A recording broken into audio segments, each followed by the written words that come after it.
Ephesians 2 and 10 says, "For we are God's masterpiece. He has created us anew in Christ Jesus so we can do the good things He planned for us long ago." Hello, my name is Dr. Kohana Hendry, and I am the Christian Education Director for the Throne Room Worship Center. And in partnership with its nonprofit, J-Will Community Outreach, I welcome you to the Masterpiece University College Boot Camp. This faith-based college preparedness event supports, encourages, and uplifts students as they pursue, attend, and graduate college.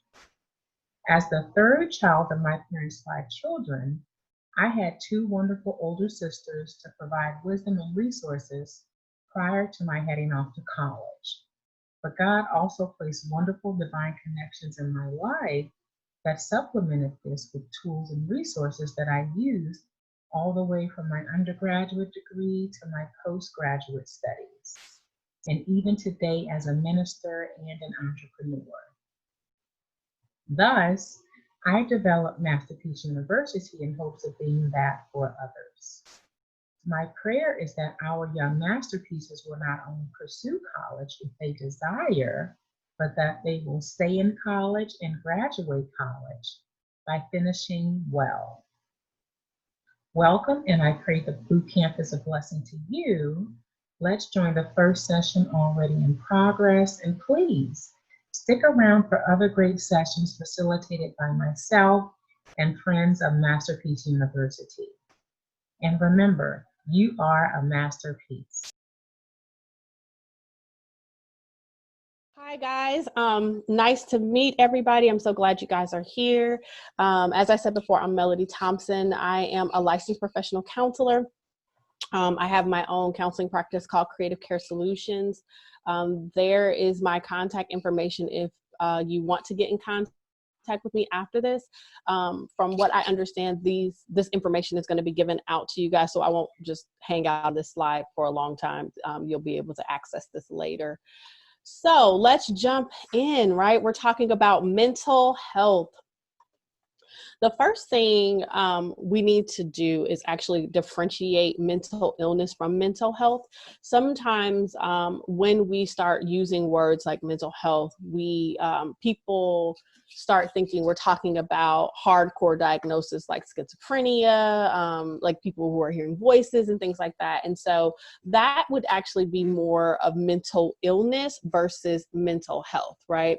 So the American Psychiatric Association defines mental illness as a wide range of conditions that affect our mood, thinking, and behavior.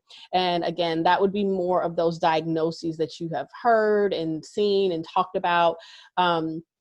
And so, of course, though, there are people like that in the world, but that may not necessarily be you. And even if that's not you, that doesn't mean that you start neglecting your mental health, right? Because it is different than mental illness. So mental health is defined by mentalhealth.gov, and it says that it includes our emotional, psychological, and social well-being. Right? And so everybody needs to actually care for our mental health. We need to make sure we're protecting our emotions. We need to make sure we're protecting our psychological and social well-being. And so that's from little kids all the way up to grandparents, right? Everybody needs to make sure they're protecting their mental health. So then we say, well, how do I manage my mental health, right? What do I do to help make sure I am protecting that? And the first thing is that you're going to make sure that you are actually meeting your basic needs. Believe it or not, the body and the mind are interconnected. And so if we're not taking care of our bodies, then we're not necessarily taking care of our mind. And so that would look like, am I getting 8 hours of sleep? Am I eating 3 meals a day? Or if you are somebody who eats smaller meals, like, 6 times or whatever it is, am I making sure that I am listening when my body is hungry? Am I drinking water or making sure that I'm hydrated? I can remember being out of college, actually, and I was working around the clock. I was working third shift. and I was volunteering at the church. I was teaching classes. I was just giving a lot of myself. And so because of that, I was not sleeping properly. And eventually I started feeling dizzy and stuff like that. And I couldn't understand what was going on, right? And of course, if that stuff is going on in my body, then of course I'm starting to get anxious about what's happening with me, right? It's all interconnected. And at first I was thinking, oh, I need to go to the doctor. What is going on? I can't understand this. And literally it was like, you know, you're just not sleeping. You need to make sure you're carving out time for sleep. And when we're in college, our basic needs are easy to kind of take a back seat because we're trying to get those papers in. We're trying to make sure we're studying for those tests. We're trying to make sure we're still having fun. But you want to make sure that you are carving out time to make sure that you're meeting those basic needs. The next thing I would say is you want to make sure that you're listening to your body instead of ignoring your body. When I was starting to get those symptoms that I was talking about, I was not necessarily listening to my body at first. I was just kind of pushing them back, like, oh, it'll go away. Oh, no big deal. What got my attention was that I was watching the Brandy and Ray J reality TV show. I don't know if y'all remember that. You might be too young, but they had a reality TV show. And I was watching it, and the mom on there was having similar symptoms as I was. And at that time, I was in my 20s. And I was thinking, I am having symptoms like a 60-year-old woman. Something is very wrong here, right? And so that got my attention. That made me start listening to my body and trying to figure out how to help myself. So I'm just going to say, don't wait for, you know, a big aha moment. Listen to your body. Your body is going to tell you when you need something. If you feel tired, take a nap. You know what I mean? It's okay to nap. If you feel hungry, make sure you are eating. You know, if you're a person who snacks throughout the day, bring snacks with you to your class. You know what I mean? Bring water, bring whatever it is that you're going to need to make sure that you are adhering to what your body needs throughout the day. Okay.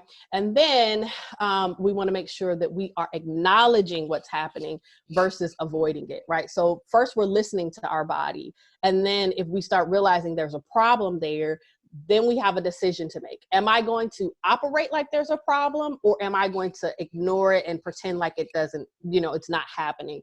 And so you want to walk in acknowledgement. So some of the things that you can implement are healthy coping skills. So what are healthy coping skills? It's interesting because with healthy coping skills, for one person, it might be actually negative coping skills for another person. So you have to kind of know yourself. You have to have some kind of awareness in that. So for example, healthy coping skills for one person can be actually making sure you eat, because you normally don't eat when you are mentally stressed, right? And so that would be healthy for that person. However, the person who overeats when they are stressed, eating would not be a coping skill, right? You would want to make sure that you are monitoring your eating then. Some of the other ones that I love are like journaling. That's probably one of my all-time favorites, because journaling allows you to get things out of you that are in you and that are toxic and all of that. So you want to, you know, that's one of my favorite ones. Exercise is really good. I love walking. Now, one of the things I implement in my healthy coping skills is making sure that I am including God in the process, right? Because nobody is going to be better at telling you how to help you than the person who created you. And so when I am walking, I am normally worshiping God or talking to God or just kind of being present with God in that moment so that he can rejuvenate me. When I am journaling, it's actually generally a letter to God to talk to him about what's going on inside of me. So you want to make sure that you are mixing God, Jesus, Holy Spirit, all of that in the equation of your coping skills. If you don't know what are good coping skills for you, I encourage you to ask God about it, because I believe that he will tell you what will be good for you. If you need additional help, of course, ask, you're welcome to contact counselor. You can talk to your parents. Sometimes mentors will be good people for that, but talk to somebody if you're struggling in that area, because you want to make sure that you're implementing that when things are coming up for you. The other good thing to do is to use a support system, right? Which is part of what I started talking about when I'm saying, reach out to people, let people know what's going on. So if you're having a hard time, another good coping skill would be to talk to somebody about it, talk to a trusted person. You want to be careful about who you're including in that support system though, because everybody is not good for you. Everybody is not telling you good things to do. And even in the church, right, there are people who will lead you astray. So you want to be very careful about that. And it's not necessarily that they're trying to lead you astray. It's that they are not equipped enough to be able to help you yet. And so, again, you want to be prayerful about who that support system is. You want to select those people carefully, but you want to use those people. You want to have those go-to people that you can just say, hey, something is going on with me, and be able to talk about that. Okay. So that is like what we do at a basic level, right? If something is going on, if I'm feeling anxiety, if I'm feeling depressed or sad, but at some point, some people actually need more than just a support system. Some people need more than just coping skills. And then that is when we would start saying, okay, do I need therapy, right? Do I need to talk to somebody like Melody? And so the question is, what is that line, right? When is it okay for me to take care of me? And when is it okay, and when do I need to solicit the help of someone else? And some of the questions you want to start asking yourself to find out that would be, are my coping skills working? Right? So if you're doing different healthy coping skills, and that's actually keeping your emotions under control, and you're able to kind of navigate your day, and you're not impacted by things, then you keep doing that. That's working for you. There's no need to bring in additional assistance unless you just want to do that. But it's not necessarily a necessity at that point. But if they're not working, right? If you're trying different things and you're just not able to get it together, if you're just continuing to have that anxiety bubbling up inside of you, if you're, still operating in depression, surely if you are being inhibited, right? Are my normal behaviors being inhibited? If you are a person who does not stay in bed all day naturally just because you just like the bed and you can't get out of bed, you probably need to be talking to somebody. Right? If you're having problems going to class when you normally weren't having problems going to class, you probably need to talk to somebody.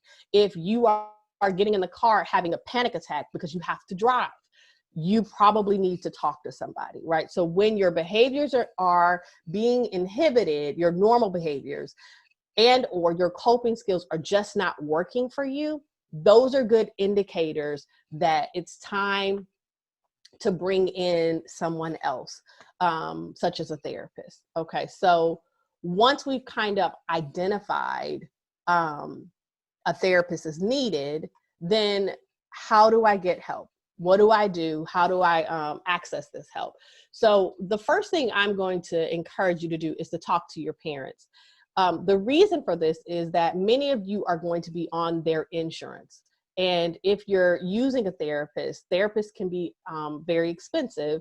And so having insurance helps bring down that cost. So I know when I was in college, I honestly did not know if I was covered under insurance or what. I just didn't know. So talking to my parent would have been the first line of defense, because then my mom would have told me, okay, this is what you need to do to get that kind of help.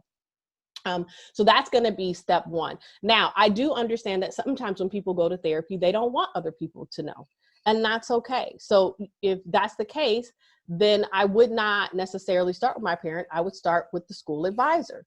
And even if your parents give you options and you want to check in with the school advisor, that's that's okay as well. The main reason why I'm telling you to check in with your school advisor is because normally at almost every school, there are counseling options for you. I mean, that's just a norm of what schools offer. And so some schools actually have counseling offices like on campus that you can go to.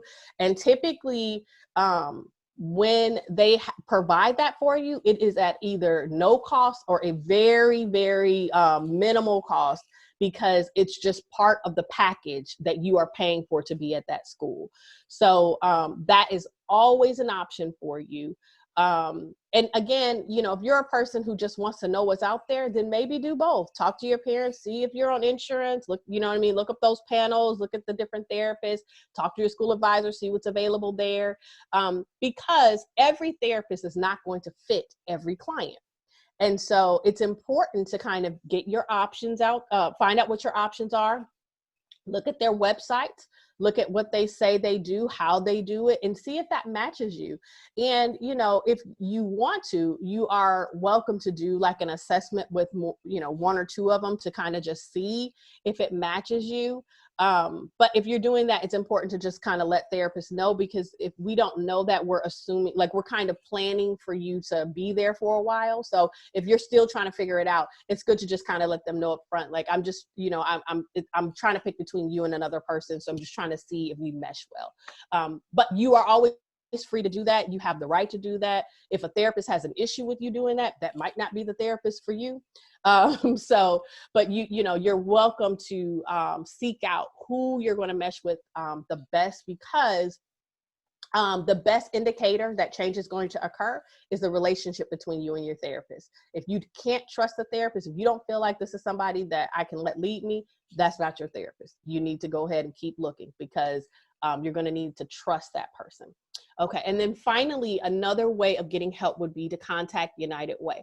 I would definitely do the first two that I listed first before I would contact United Way, because United Way is, they are the people who basically know what resources are in every area across the United States. So when you hit 211 from your phone, it basically takes you to the United Way for your area. If you are going out of state, this is important to know. If you're going out of state for school and you hit 211, it's going to take you back to your state. So if there is a local phone, then use the local phone, because that will get you, that would be the fastest way to get to the United Way in that state. If there's not a local phone, then I would just hit 211 anyway, and I would let them know I'm not I'm not in Atlanta, I'm in Tennessee, I'm going to school, I'm looking for resources in Tennessee. Can you help me get to the United Way in Tennessee? And they should have some kind of local numbers that you could call to be able to get in touch with them. But United Way would be able to definitely let you know what counseling resources are available, whether they are at cost or if they are at a nominal fee for low income people. So that's definitely one of the options that you can use if you need to. All right. Ooh, okay. So going on to the next thing. I'm trying to think if I should pause here and ask questions, or if I should just go straight into the next topic, because they're not necessarily intertwined. Is it okay if I ask questions here and then go into the next topic, or how would you rather me do it? I'm sorry. Sure, that's fine. Whatever you feel is best is great. Okay. I just don't want people to lose what's there at this moment. So does anybody have any questions about mental health and how to keep up with your mental health, or what to do about that? Okay. Sounds like I was thorough. Okay.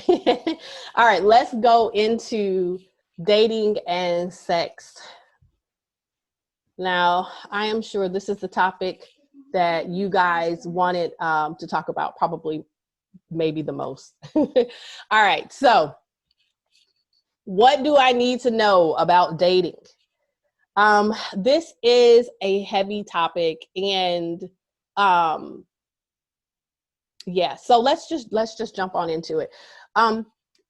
One of I will say the most important thing you need to know is you need to make sure that you are taking out time to embrace your singleness. So what do I mean by that, right?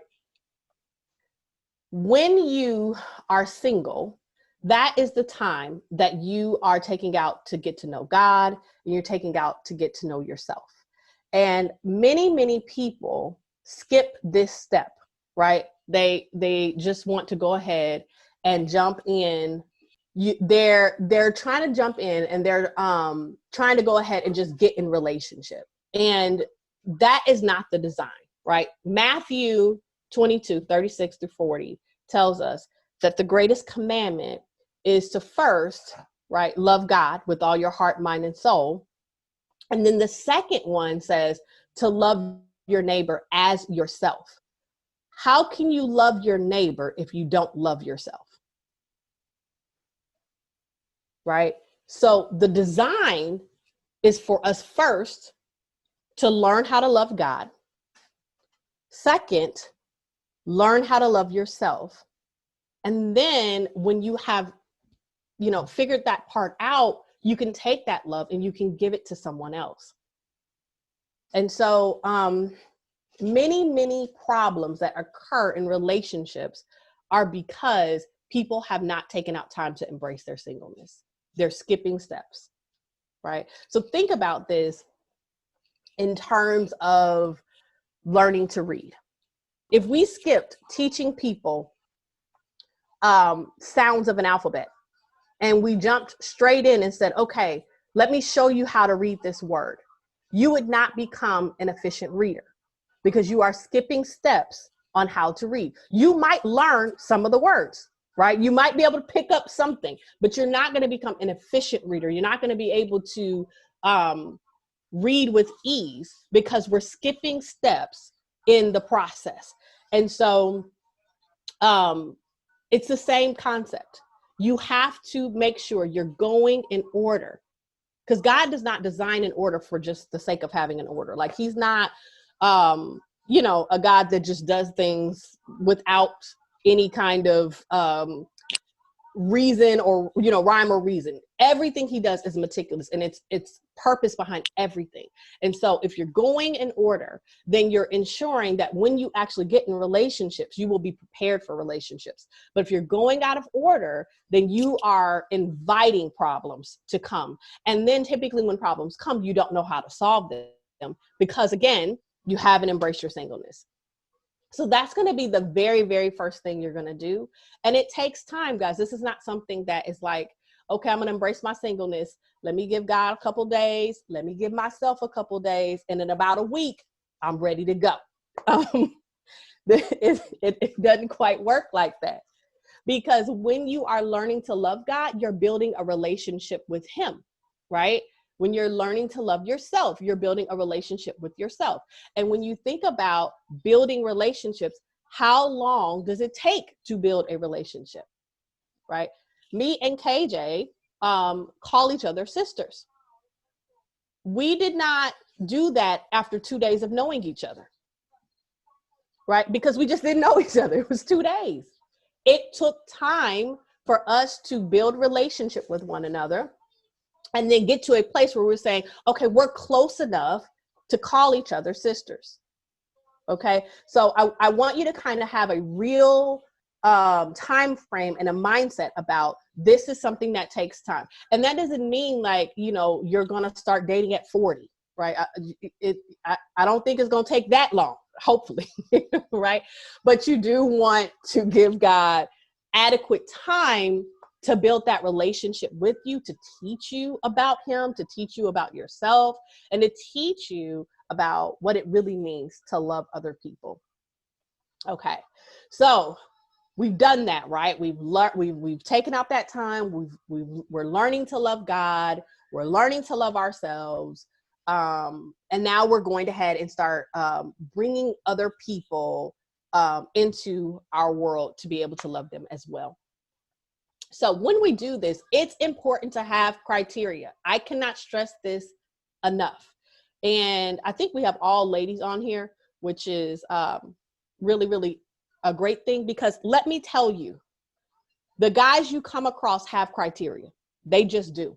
Now, their criteria changes based on what they're trying to do, right? So if they're trying to sleep with you, there's one criteria. If they're trying to just date you, there's another criteria. If they're trying to marry you, that's another criteria. But I promise you, they're coming with it. And they are, navigating through you guys based on what it is that they have defined for themselves that they want. That is how men work. Women, on the other hand, we are slow to catch up. We don't really figure out that we need criteria till we might be late 20s or so. And by that time, a lot of times we're already stuck to somebody because our feelings are all in it. And now we're realizing this is not such a good picture. I implore you to go ahead and think about what makes a good mate now. Now, how will we know that? Well, we know that by learning to love God, right? And learning to love ourselves, because then we develop an awareness about ourselves. We develop an awareness of what God says a good person is through his word and all that, because we're learning him. And it helps us form our criteria. And so that way, when we are starting to date or go on a date with somebody, we have something to measure them against. Because what happens a lot of times for us too, which is why I put dating versus going on a date, is we'll go on a date with somebody and then we're quick to say we're dating and we're trying to get exclusive with people who we should not be exclusive with. It's okay to go on a date and figure out, is this somebody that I should be, bringing in and allowing to get closer to me? But the only way you know that is if you actually have pre-thought who should be close to me, what type of person should be close to me, right? And so that's why I have that danger of dating for fun, because what happens is when we start dating for fun or just because somebody's cute or something along those lines, then we end up again getting paired up with somebody who is not good for us. And that could be in a variety of ways. And unfortunately, some people take this pairing and they end up actually marrying this person. That happens more often than you can think. And so it's dangerous to date for fun. Do not do that. I'm telling you, you don't want to do that, because our emotions get caught up. And once our emotions get caught up, it becomes very difficult to make the type of decisions that we need to make. But again, if we go through the steps, if we learn to love God, we learn to love ourselves, and now we've formulated this criteria that is realistic, right? Don't go to the other extreme and have unrealistic criteria of a person who doesn't exist, but realistic criteria that is biblically sound, that's based out of who we are. Then when we're going on a date, we have something to measure the person against and determine, is this a good choice for me? Okay. So we're going to shift from dating, and now we're going to talk about sex. So first thing we got to do is determine, what does the Bible say about sex? Well, Ephesians 5:3 says, but among you, there must not be even a hint of sexual immorality or any kind of impurity or of greed, because these are improper for God's holy people. Hebrews 13:4 says, marriage should be honored by all, and the marriage bed kept pure, for God will judge the adulterer and the sexually immoral, right? So what does the Bible say? It says, do not have sex until you are married. That's what it says. I don't know. I mean, it says, do not have sex before you get married. Now, again, what did I say about God? He doesn't really just make up stuff for the sake of making it up. He's not a fun killer, right? He's not like a person that's just like, I don't want people to have fun, so let me just figure out ways to take it away from them. But he does things for purpose. He is very meticulous in why he says what he says. And so why should we be abstinent, which is what he's saying, or celibate if you've already had sex? Why should I choose this, right? Well, we'll go to the stuff that we know just outright. You don't want to get pregnant. That's probably the first one that most people think about. I don't want to be pregnant. And it's true. If you get pregnant before you get married, it impacts your life greatly. It impacts your life greatly if you get pregnant while you're married. Let's just say that, okay? Who you were is gone, okay? All the mamas are shaking their head. We found it out the hard way. Because if you were like me, you thought, okay, I'm gonna hold this baby for 9 months, and then I'm gonna go back to who I am with this kid. It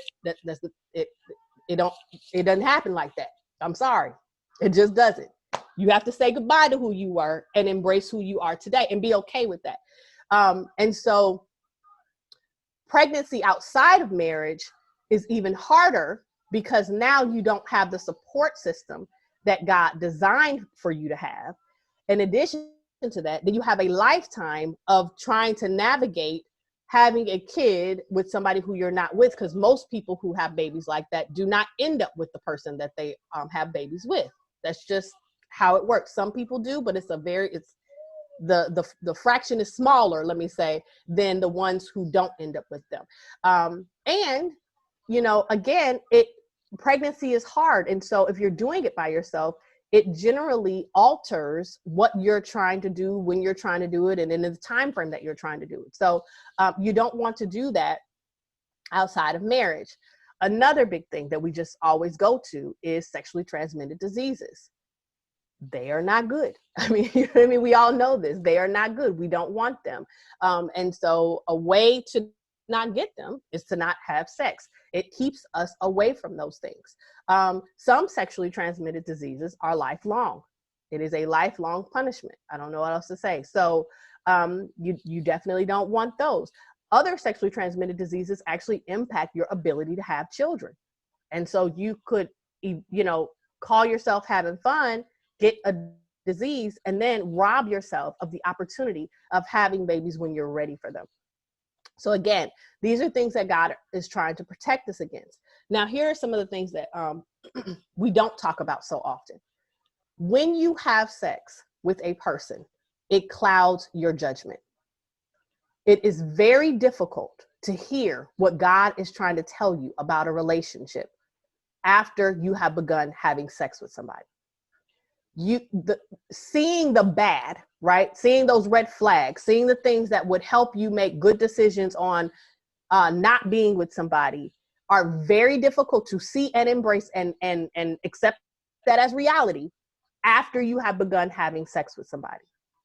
And so this is part of why God is saying, don't do this before marriage, because before marriage is the time that we have the ability and the opportunity to decide who should I be with, who is a good match for me, what, you know what I mean? How, you know, who is going to complement my life and help me to go further in life and all that kind of stuff.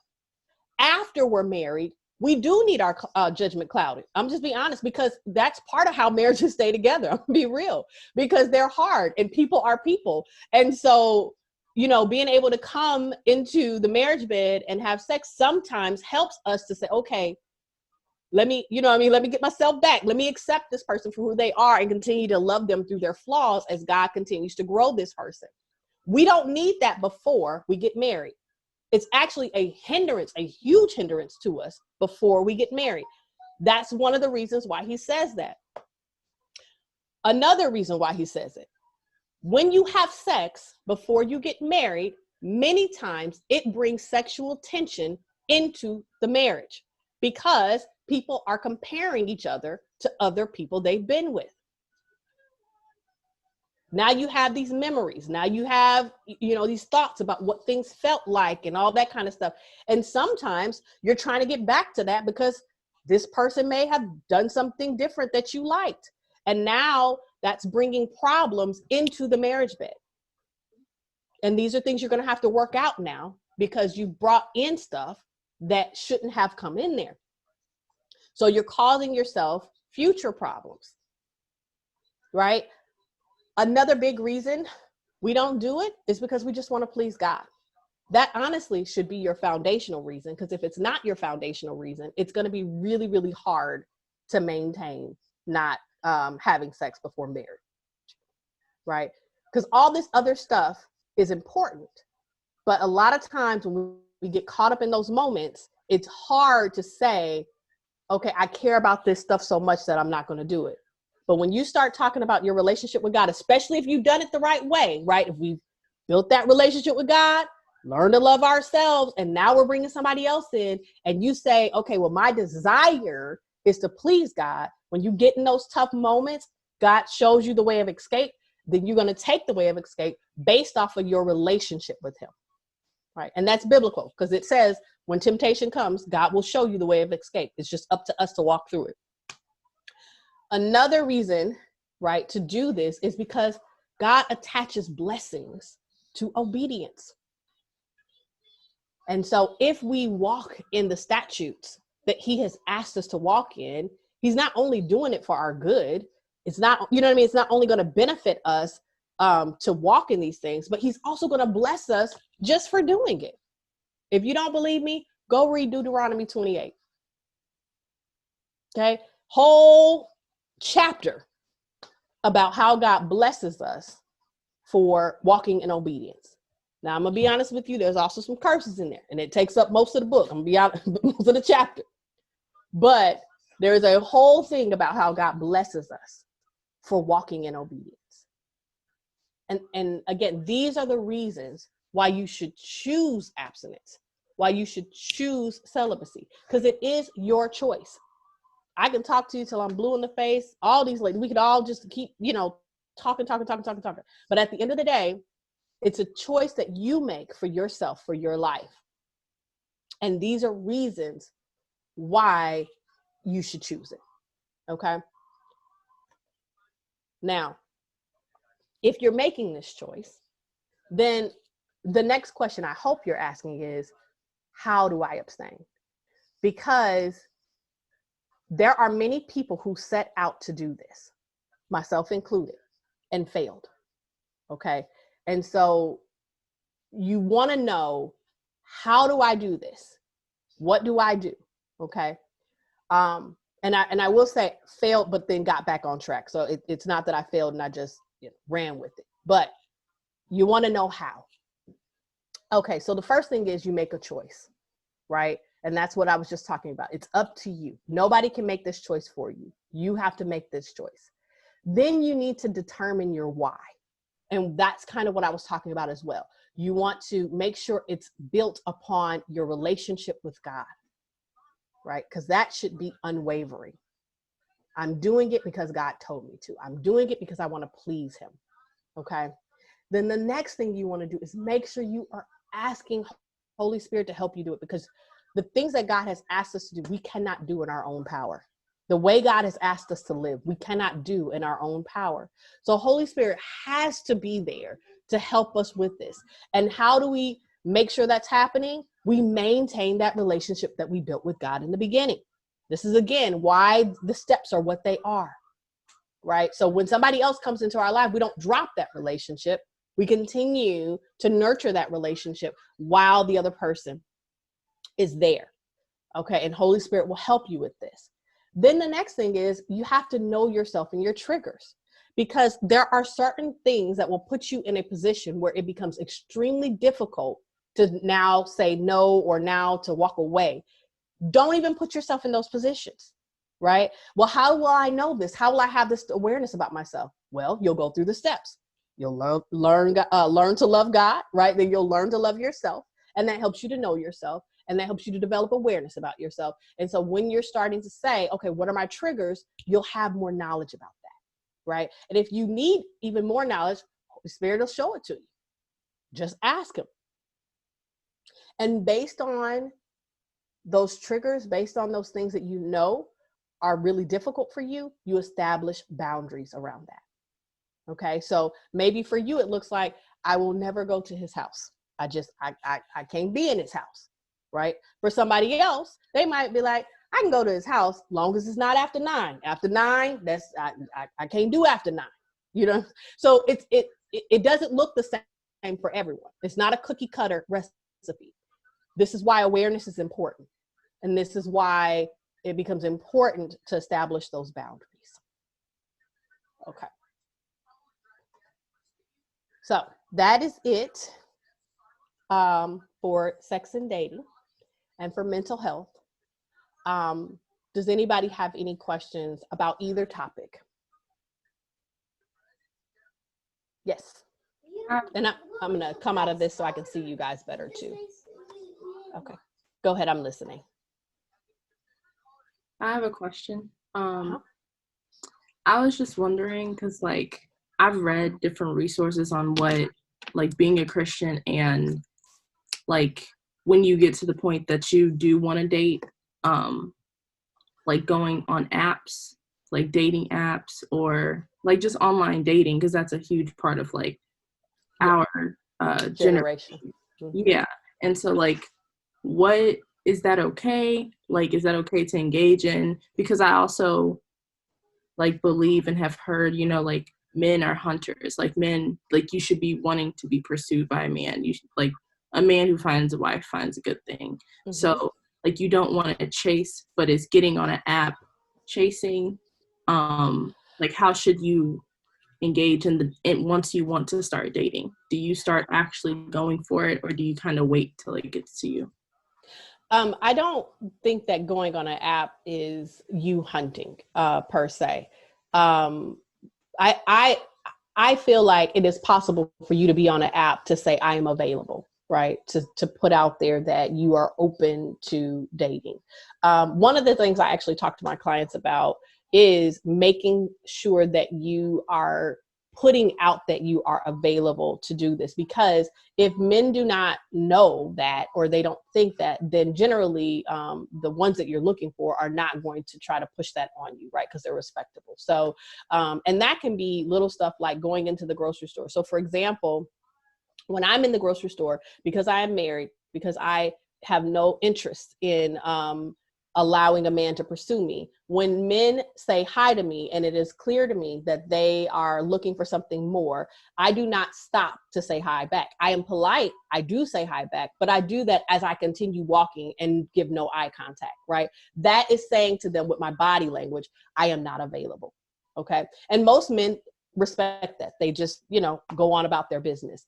However, if I stop and I start engaging in conversation and I do give them eye contact, that is saying I am available, right? And so when you are in the place of availability, I think it is okay to say, hey, I'm available, because you are. Again, that doesn't mean that just because they have approached you, you have to engage, you have to engage or take what's given to you. You still want to have that criteria. You still want to implement the things we talked about, but it is okay to say I'm available when you are available. Any other questions or comments? I guess that is it. So I will turn it back over to you. All righty. So we actually are right on time now. It's 10:50. Perfect. So we're going to turn it over to Miss Carolyn, and she's going to chat with you guys about your medical health. So take it away, KJ. All righty. Well, Melody gave out some awesome nuggets. Some things I don't have to go into because she covered so well. As I said, Elder Melody did an excellent biblical foundation. I'll just go and kind of reference to some of those things that she talked about as we talk. But these are just some things that I wanted to highlight and pull out that, as Juana said earlier, nobody told me, and things that would probably kind of help you as you're preparing to enter into the college world. I guess let's just take a quick poll. Is everybody here like a senior, junior, preparing for college? So I know where I'm speaking. Ashley, I didn't see you nod. Yes, okay. We have a sophomore as well, high school sophomore. Okay, awesome. That is great. And I also noticed too, Mel, about the girls, but it's like girls are the one who seem to be very, they want it all planned out. They want to be on top of it. And usually it's the guys that you're just kind of, stringing behind and saying, come on, get with it. So, but it's good to have this audience, this all-girl audience today. We can talk now about making a doctor's appointment. If you all are not to the point where you go and get a yearly physical, this is probably the time that you want to start doing that. I know when we're young and going to the pediatrician's office, mom drug us every year up until a certain age probably to get the shots that were required, but you will need vaccinations in order to enter into college. There is a meningitis vaccine that has to be given for you all to be able to go to college and stay in the dormitories now. So you will need to do that. Also, you will probably need to get some boosters on what you have already had probably as a child. Usually nobody goes back and thinks about going to get a tetanus shot until after they have, cut themselves on some kind of rusty metal object. But we really should be going back in to get booster shots for some of the vaccines that we have had as children. So now this is a really good time to do that. And you will also need a shot record because they will ask you for that with your application, especially, like I said, if you're going to stay into dorms, they're really looking at that as far as trying to make sure that you've had the meningitis vaccine and your measles, especially because we're having a resurgence of the measles now as well. And during that visit, you want to talk to your provider about anything that is concerning you. This is the time to talk about your physical needs, as well as any mental health needs that you want to address with your provider, and making sure that you are ready and equipped to go away to school. I say go away to school. I actually stayed in Memphis and went to the University of Memphis, but I felt like I went away because I went and stayed on campus. That was like my thing to say. I went away because I did go and experience all of campus life, even though I was still in my own city. So I still, made preparations, because the thing of it was if I was going to stay here and go to school, I still wanted to feel like I was away. So it wasn't like I was coming home every weekend. I'd still function like an away student. So that being said, if you are on any kind of medications, you've got to think about that. You won't be able, if you're not in the same city, you won't be able to just go to the doctor when you want to, your doctor. You won't be able to go to your doctor when you want to. So if you're taking any kind of medications, like, your asthma inhaler, or you've got allergy medicines, you want to make sure that when you do that visit, that you get refills for like a year and a 90-day supply. Because if you get a 90-day supply, that should carry you from break to break. So like if you're only coming home, on Thanksgiving and then spring break, or Christmas break and spring break, the 90-day supply should carry you through those from break to break. And also it's more economical to do that rather than a 30-day supply. And also while you're there, you want to talk to your doctor about just like maybe some prescriptions that you can have. You can actually get them to print it out on paper. I know we don't do that a lot, but you can ask for them to print it out on paper, and it's good for a year. And for like an antibiotic, if you're that person who, every time the wind blows, I can tell you, March and October are usually our months that we're going to get sick because of the weather change. And so somebody's going to have sinus infection. So if you know that you're that person, go ahead and ask your doctor during that physical visit, hey, can you just give me a prescription for, a broad spectrum antibiotic, something that's going to take care of my sinus infection. If you get strep a lot, give me something for that so I can have it in my back pocket. And that way you can get it filled wherever you are. Also, over-the-counter medicines. Do not take for granted that where you go to school is going to be a bustling city like where you live. You may need to go ahead and pack some over-the-counter medicines, your Tylenols, ibuprofen, Alka-Seltzer Cold and Plus, whatever those things are that you usually go and grab in your own medicine cabinet. That is what you want to make sure that you are taking with you. So just, enough to get you started so that it's there for you to reach. Also, and let me just say this too, if first aid kits, this is when you pack those like little first aid kits for Band-Aids, bandages. If you're the person who gets cramps and you need the Midol, make sure that you're packing these things with you. So therefore you don't have to try to arrange to get to somewhere that has these resources. So also, you need to know about your own body, and not only in being aware, as Minister Melody was talking about, emotionally, spiritually, you need to know about yourself physically. This is the point in time where you need to know, what am I allergic to? Am I allergic to milk, or does it just discomfort me? And when we talk about an allergy, we're talking about something that it causes a rash. It causes difficulty breathing. It causes itching. There is a side effect that has a potential life-threatening aspect to it. When I take this, my throat swells, or when I eat avocados, my throat swells, my tongue swells. So these are things that you need to know. Ask me how I know, because I went on a date in college and did not know that I was allergic to avocados, and went on a date with a guy for a 2-for-1 coupon to El Porton, a Mexican restaurant here. And I was letting him be the guy, and he ordered And I tried something that I had never tried before, and lo and behold, it had guacamole on it. So we saved money on the date, but it ended up with me an ER visit because everything swelled up. So, funny story. So you do need to know what you're allergic to. And even if you don't know what you're allergic to, at that point in time when you get to the hospital, then you need to be able to, tell them what you ate. But know your medical history. Know not only your medical history, but what runs in your family. Because sometimes you will experience symptoms that could be bigger. I was listening to Mel talk about how she was dizzy. Well, I was thinking medically, dizziness could be, you may be dehydrated. Are you drinking a lot while you're dizzy?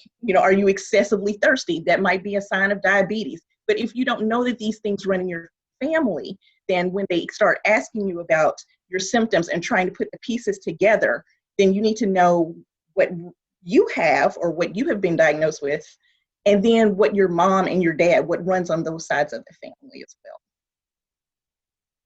Because here's the thing that nobody really, I guess, expressed to me that I wish somebody really had, was that once you go off to school, you're responsible for yourself. So usually when you go to the doctor, it's because your mom is taking you to the doctor and your mom does all the talking. When you are away from home, you are the one who is doing the talking. You are the primary historian. You are the person who needs to give the information, and you need to be confident in the information that you're giving in order to get the appropriate help and diagnosis that you're needing.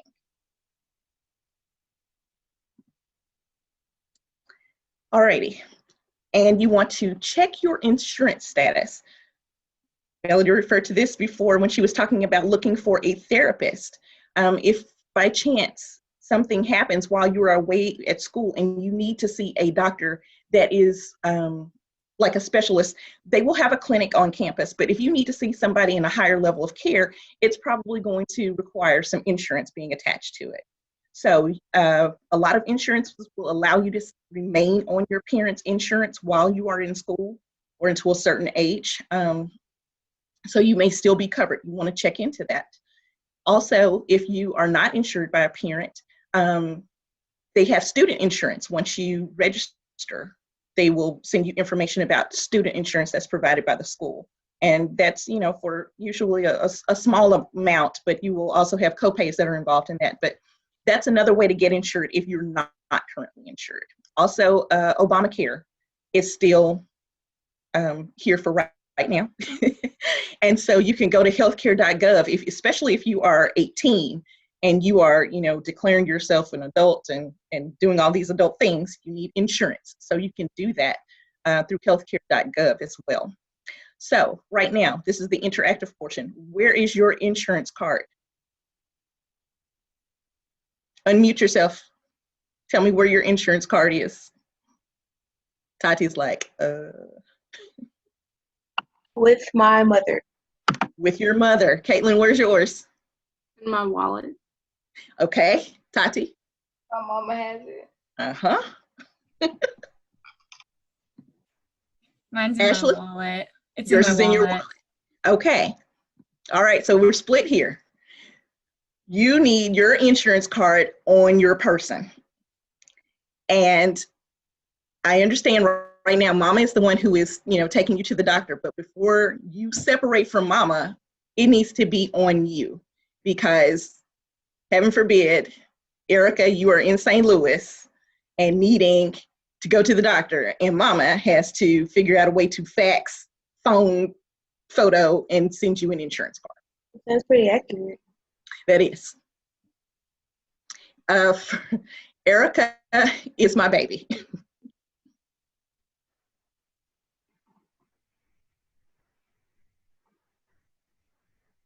Once you are on campus, you want to not only locate your classes and the buildings where your classes are going to be.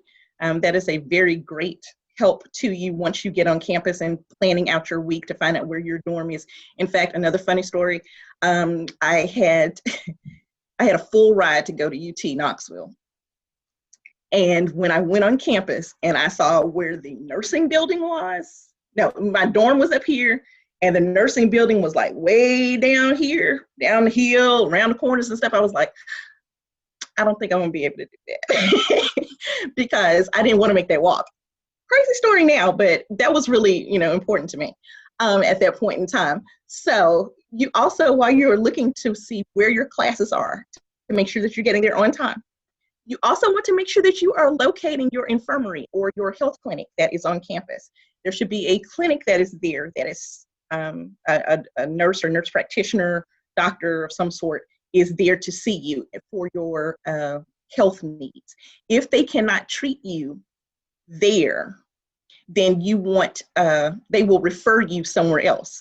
But usually this is like of no cost or very low cost for like prescriptions only that you're paying for usually. But here's the drawback about the clinic is that if you, and why I say go ahead and get a broad spectrum antibiotic, if you go to the clinic, they are pretty much going to give you like low level antibiotics that you are not allergic to. So for instance, like it seemed like every time I went, they wanted to give me amoxicillin. And it's like, amoxicillin is great, but that's very low lying defense. By the time I would usually think that I was sick enough to go, I was usually sicker than what one round of amoxicillin was going to do. Like I would have to go back and then get something else or go to my doctor in the city to get something that was a little stronger. So that's why I'm saying the clinic is great. It's also good to have something in your back pocket if you can. If not, please access what you've got. And if it doesn't work, go back and see them again and tell them this antibiotic or this treatment didn't work. Let's try something else. And also I have here to locate the counseling service office because she has given you the whys of why you want to do it. I will give you how I found it. I found it because when I went to school, I was a young lady of faith. I had already made up my mind. I was loving God. I was loving myself. And at this point in time, I was entertaining dating. And I really didn't do a lot of that at home. It was like when I waited to college and then we have this thought of, oh boy, when I get grown, and when I get to leave mama's house and she won't let me do this, but when I get on my own, I'm going to be able to do what I want to do. And so I thought that I was kind of ready to try that. And I had already talked it over with myself and God about, what kind of guy I was looking for. And I had actually seen a guy on campus. He was like, I guess, the big man on campus. And he was a senior and I was a freshman. We should have known then.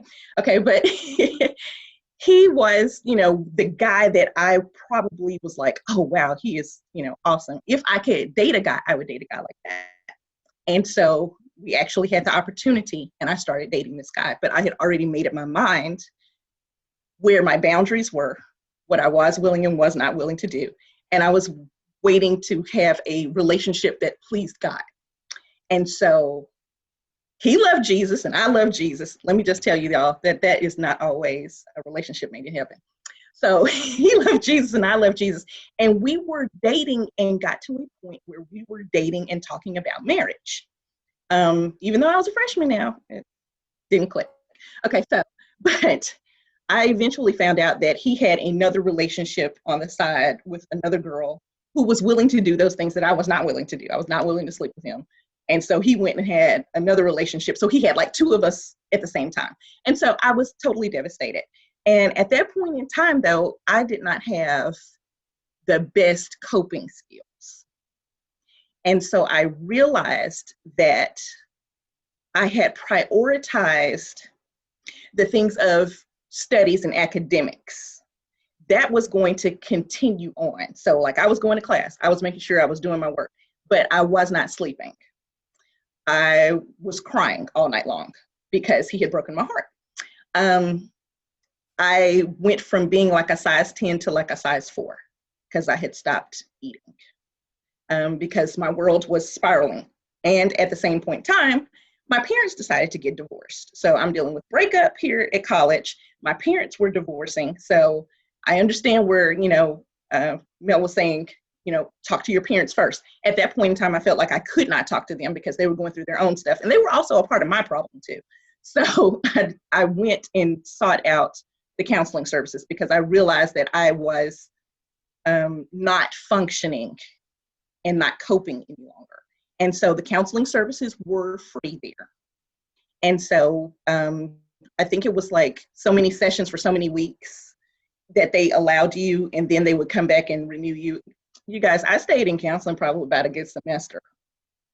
And it was probably one of the best things that I did in that college time, because he taught me the coping skills that I did not have, which made me successful for the rest of my journey during college. I knew how to balance academics, I knew how to balance social, and I knew how to set boundaries for myself that allowed me to live within a guideline where, I can function.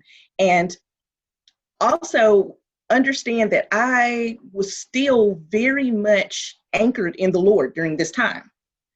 And sometimes I feel like we can, be anchored and feel that there's a problem because I know I'm anchored in Christ.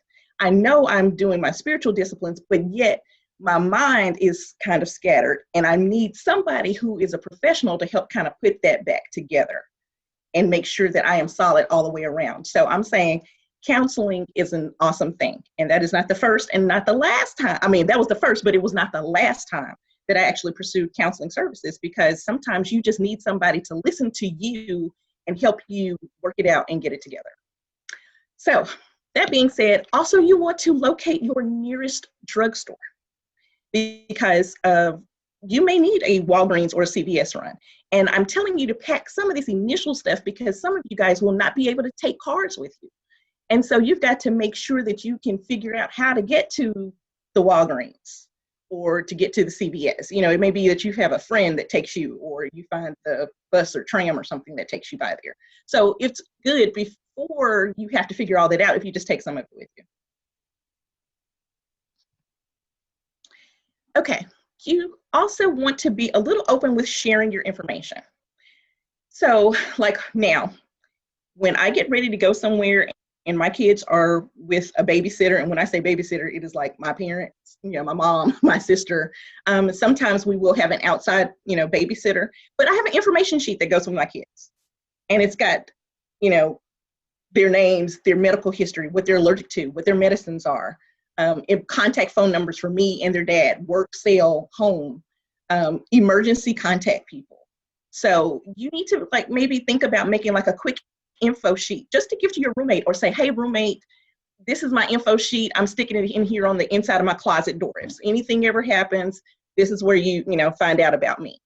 And I know some of you may be going to school with your friend, you may not be, but you do need to know your roommate to a level to know about them. Sometimes you may have to be the historian for your roommate. You need to know your roommate enough to know when their mood changes. You need to know where they're going, their kind of routines, and they need to know that about you. And I know we are so good to be adults and be like, I'm so glad when I get on to school, I don't have to call my mom and tell her where I am. I don't have to, I can stay out as long as I want to. Your roommate needs to become like your new parent. You need to check in with them, because in some instances, they will be the person who says, hey, she said she was going here. Last time I saw her, she was going here. And I know in this day and age, we don't want to have to think like that. But as Erica reminded me, sometimes we have to say, don't get in the white van. You have to kind of plan to know what to do in case of emergencies, because you're on your own. So you do have to look out for safety. So don't forget, your roommate is a key historian for you. Also, did you know that you can have a medical ID on your phone? I am an ER nurse. I probably spent most of my time in the emergency room for my career, probably now. But you can, if you were to come into the emergency room and you're at school, nobody knows anything about you, the first thing I'm doing, you're unconscious and you can't tell me anything about yourself. The first thing I'm doing is going through your purse, trying to find out about your driver's license, your insurance cards, and see if there's anything that can identify you or an emergency contact. And a lot of times we keep this thing now all in our phone. And so you can actually have a medical ID on your phone. If you are an Apple phone user, it is actually under your health section. If you are not an iPhone user, it is time to get apostolic, okay? I'll tell you how to do it if you're a Droid user. Is anybody a Droid user? Android? Yeah, okay. Everybody's on the Lord's side. Amen, amen. Okay, so if you go to your health functions, your health icon, and it will ask you to make a profile on your health thing, and that's just basics, you know, your name, address, and stuff. But when you bypass that, you get like your little icon up here. Oh, I don't know if you guys can see it. Let's see. It's like a little icon up there that you can touch.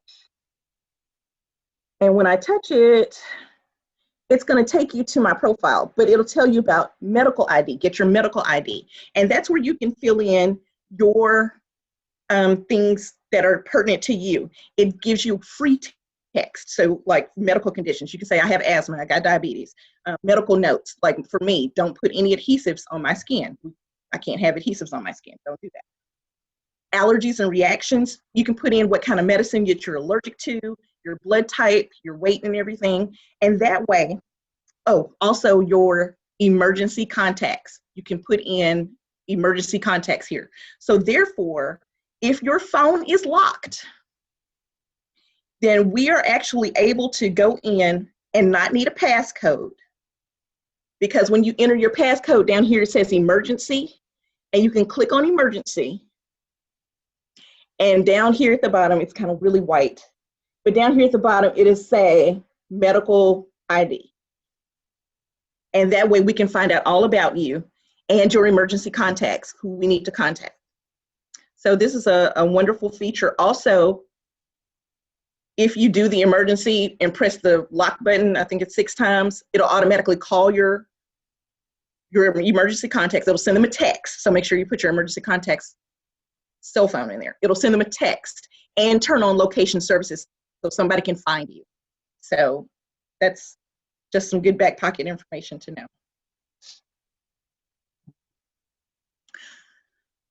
Also, when you're going away to school,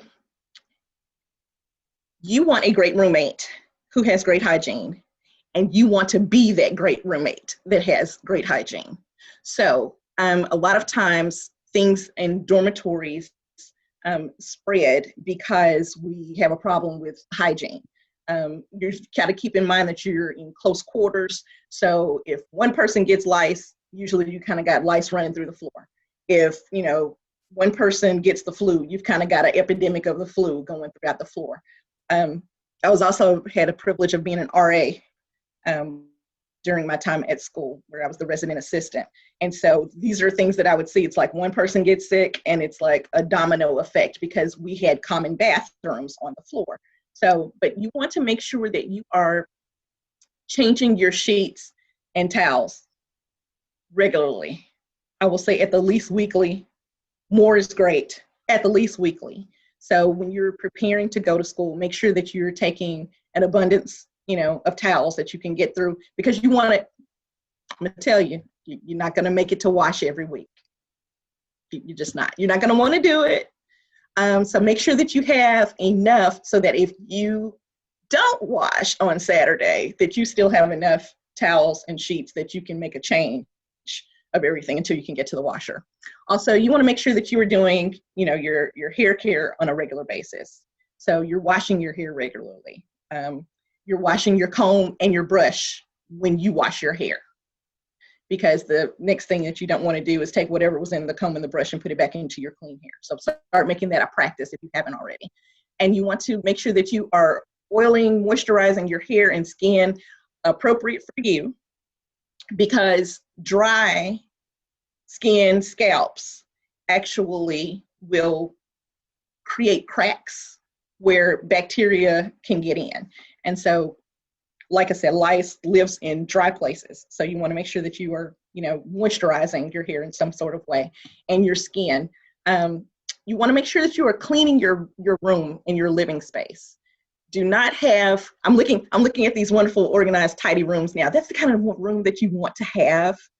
And, you know, if your roommate is not like that, then you might have a little bit of a clash, but perhaps, you know, tell them about their hygiene in a nice way, that we have to have a clean living room, living space. That means that we don't need the pizza boxes in here from 3 weeks ago, you know, and it doesn't need to be up under the bed, and we don't need to have to worry about who else is living in the space with us, okay?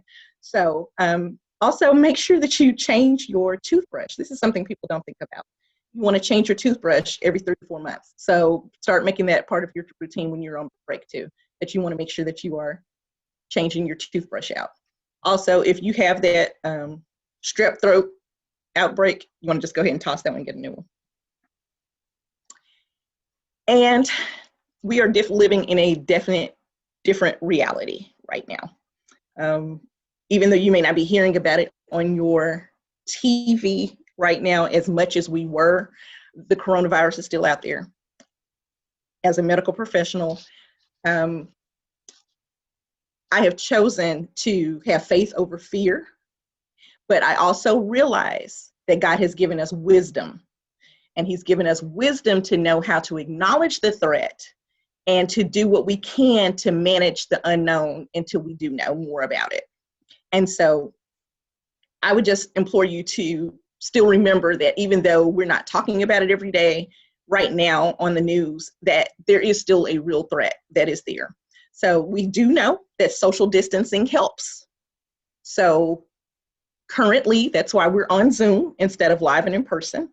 But make sure that you're practicing social distancing. It's easy to have fun, but until we have more known, we have to manage our unknown with wisdom.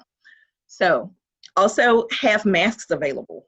We've got washable masks at our house. We've got disposable ones, because now that the beauty shop and barbershop is open back up, if you want to get your hair done, you need a disposable one. And as I found out from the barbershop, it is not going to be able to be reused after that because it was full of hair. So you want to make sure that you have disposable ones that go around your ears so they can still manage your hair and you're still covered in that close contact. And when we're talking about your first aid kit, you also want to make sure you have a thermometer, because one of your ways that you're realizing whether or not it's allergies or cold or you know, some sort of infectious process is that you have a fever. So you want to make sure that you're packing a thermometer in your first aid kit to go with you. Plenty of hand sanitizer, Lysol cleaning products. That was just the given, I think, before even Corona. But even in the age of Corona, we still want to make sure that we have those things. And that you, like I said, you're cleaning on a regular basis, that you're cleaning your surfaces often. And I would just like to say that hand washing is still going to always be the best defense against any line of virus and bacteria. Hand washing is going to be key. And I'll say this about to preempt the question on the gloves. I've seen people with the gloves, but I think the gloves kind of give us a false sense of security. And so therefore, you're not as aware of your gloves and where your gloves have been and what you're doing with your gloves, because you think that you have your gloves on, so you're protected. But you go to the store and you touch everything, and then you pick up your food and you pay for it. And then the next thing you know, you're driving in your car, holding onto the steering wheel, you're scratching your face, and you still got on your gloves. So I would just like to say that hand washing, I think, is still going to be your best line of defense totally against common cold, flu, Corona. And also, practice makes perfect. What you do now is how you will live then. You can't expect to have your good devotional life if you're not doing it now, because the pressures of school are going to come, and you're going to have your late nights and 8 o'clock classes in the morning. So if you're not establishing your routine now, and God is not included in your routine now, He will definitely get left to the side then. If you're not washing your own clothes now, it's going to be hard, and you're going to use up a lot of money. Ask me how I know, because I didn't really practice all of that. And so therefore I knew that reds did not go with whites. So I did not wash those, but I would wash reds, even if that meant it was 2 shirts. I would wash whites, I would wash blues, I would wash blacks. So therefore I was spending a lot of money because I didn't know how to wash. So learn how to wash your own clothing before you go. Learn how to cook simple meals. If mom is doing all the cooking, then you should have one night that you say, hey, I'm going to cook. or show me how to cook, and then I'm going to take on one night to cook, because you need to know how to do something healthy for yourself. Learn how to grocery shop. Did not know how to grocery shop. Did not understand that when I looked at the ads on the sales paper, that when I saw chicken was 79 cents, when I went in there and the chicken was $3, I'm trying to find the 79-cent chicken because it was 79 cents a pound and not 79 cents for the whole chicken. Okay, I'm telling off on myself today because these are things that nobody taught me. So learn how to grocery shop. If mom is waking you up every morning to go to school, this should be the year that mom stops, because you need to know how to wake up on an alarm clock.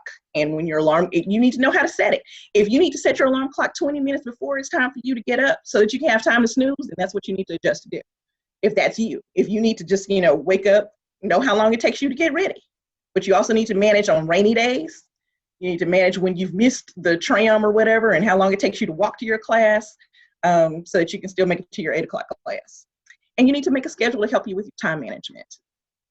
Now, know kind of how you function. Know what time we get up. Know what time we go to bed, so that you can have some kind of routine, so that when stress comes, then you're able to manage it because you already kind of have a rhythm. So when stress comes, you know how to manage it within your rhythm.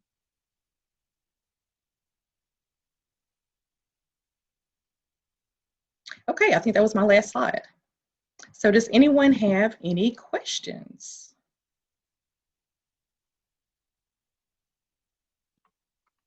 I do. Just to be clear, I need a doctor in St. Louis. Yeah, baby, you probably need a doctor in St. Louis. But don't you have wonderful people who to give you references for, access to care, in St. Louis? Yeah. Yes. I would also like to say this is also the time when you plug in and find a church in your area as well. Because we are, I think Erica has like an 8-state region that she can go to school in, because we can send her to a church. Okay, so, but you want to also find a church to plug into your area. They will be your support system, and they will feed you, which is also very important. Also on the campuses, there are religious houses usually. The Baptist Student Union was where I knew I could get fed. And we would have Bible class. And so that was a way to stay engaged on campus when I could not get to my local church. So, but all of those things will be a support system for you.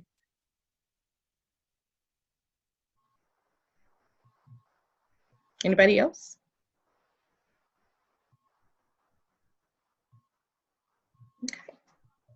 All right. Thank you for your attention. Thank you, Carolyn. Thank you, Melody. You guys have laid such a wonderful, wonderful foundation in mental and medical health. So I'm going to flip it, and I'm going to talk about our study and our social habits, because all of this stuff is interconnected. It all feeds off of each other. And so we're just going to try to prepare you as best as we can. So let me share my screen here with you, and then we can get started. Here, let's see, where's my screen? Okay, perfect. Okay, so awesome. Can you guys see my screen? Okay. Perfect. Awesome. Okay. Awesome. So let's talk about study habits. Okay. And my screen's not moving. There we go. Okay. So at the outset of the semester, and I'm going to use myself as an example, and I'm aware that every student is not going to be as type A, as ordered and as disciplined as I was, and maybe I went overboard, but it was successful for me. So I'm just going to kind of lay a foundation, and you can say, hey, I'm going to take some stuff away from that, or I'm going to add some stuff to that. I'm going to tweak it. I'm going to make it a little different to work for me. So I'm just kind of laying a foundation for you that you can use to build off of. So at the beginning of the semester, a good thing to know is the lay of the land. So you're going to get a syllabus from your professors. So this gives you an idea of knowing your long-term versus your short-term assignments. So once you know your long-term and versus your short-term assignments, this allows you to set a goal. So I like to set goals on a monthly, weekly, and daily basis. And the reason I do that is because it allows me to take small bites as I work towards those goals so that I'm not overwhelmed by doing everything at once. And so each of those goals, I'm going to set 3 tasks each goal. And before in doing that, I'm going to do a daily schedule. Okay, so doing all of this allows you to stay focused. It allows you to stay focused on what you're doing, which is going to school, which is your job, right? So some of the strategies just overall that are going to help you be successful with your study habits is you want to be reviewing your notes after each class. Again, you're going to be taking those small bites that I talked about. You're going to be taking frequent breaks. It's always important to give yourself a break to regroup and get focused. You're going to celebrate your small victories. Whenever you do something that's great, even if it's a small step, you're going to celebrate that victory, okay? Whatever that victory might be, it may be getting a lollipop, whatever it is, celebrate yourself, and that encourages you to move forward, okay? And also, I don't want you to be afraid to ask for help. Just like you may need mental help, you may need medical help, you may need study help, okay? A wise person knows when to ask for help. Your professors are there for a reason. Your student center is there for a reason. There's always someone there that can help you with an idea for a paper, to have another set of eyes on your math problems, to talk about some ideas for a project. So there's always someone there to help you be successful. So if you feel like you're floundering, if you feel like you're overwhelmed with your schoolwork, please ask for help because they are there for that specific reason. And again, I'm going to re-emphasize that you're going to be needing to getting the proper rest. You cannot be effective in study if you're not resting properly because you're not going to feel like doing your homework. That's just simple. So make sure that you're getting your rest. 6 to 8 hours of sleep is always a good idea. And let's talk about what those goal lists might look like. Okay, so let's say I have a midterm in 1 month. So what are some of my monthly goals for that month? Number 1, I want to just do well in my midterms in general. Number 2, I want to study better overall. Number 3, I want to kind of limit my non-essential screen time. So those are my 3 monthly goals towards my midterm. What about my 3 weekly goals for my midterm? Number 1, I want to complete my chapter questions. Number 2, I want to have 10 hours at least of total hours of study time. That may increase or decrease depending upon your schedule load. And number 3, I want to visit my professor's offices. Now, right now, we're all online and it's all virtual. So I was able to visit with my professors on the phone, on the internet. So they're willing to do meetings with you virtually on the phone or on the computer so that you can visit with them whatever way works for you in an era where it may not be safe to see them face to face. But visit your professors, okay? So that's monthly, that's weekly. So what am I going to do every day to work towards my goal? So every day I'm going to be reading my class notes. Number 2, I'm going to be reading and highlighting the important notes in my text for at least 30 minutes. And number 3, I'm going to be limiting my non-essential screen time after 8 p.m.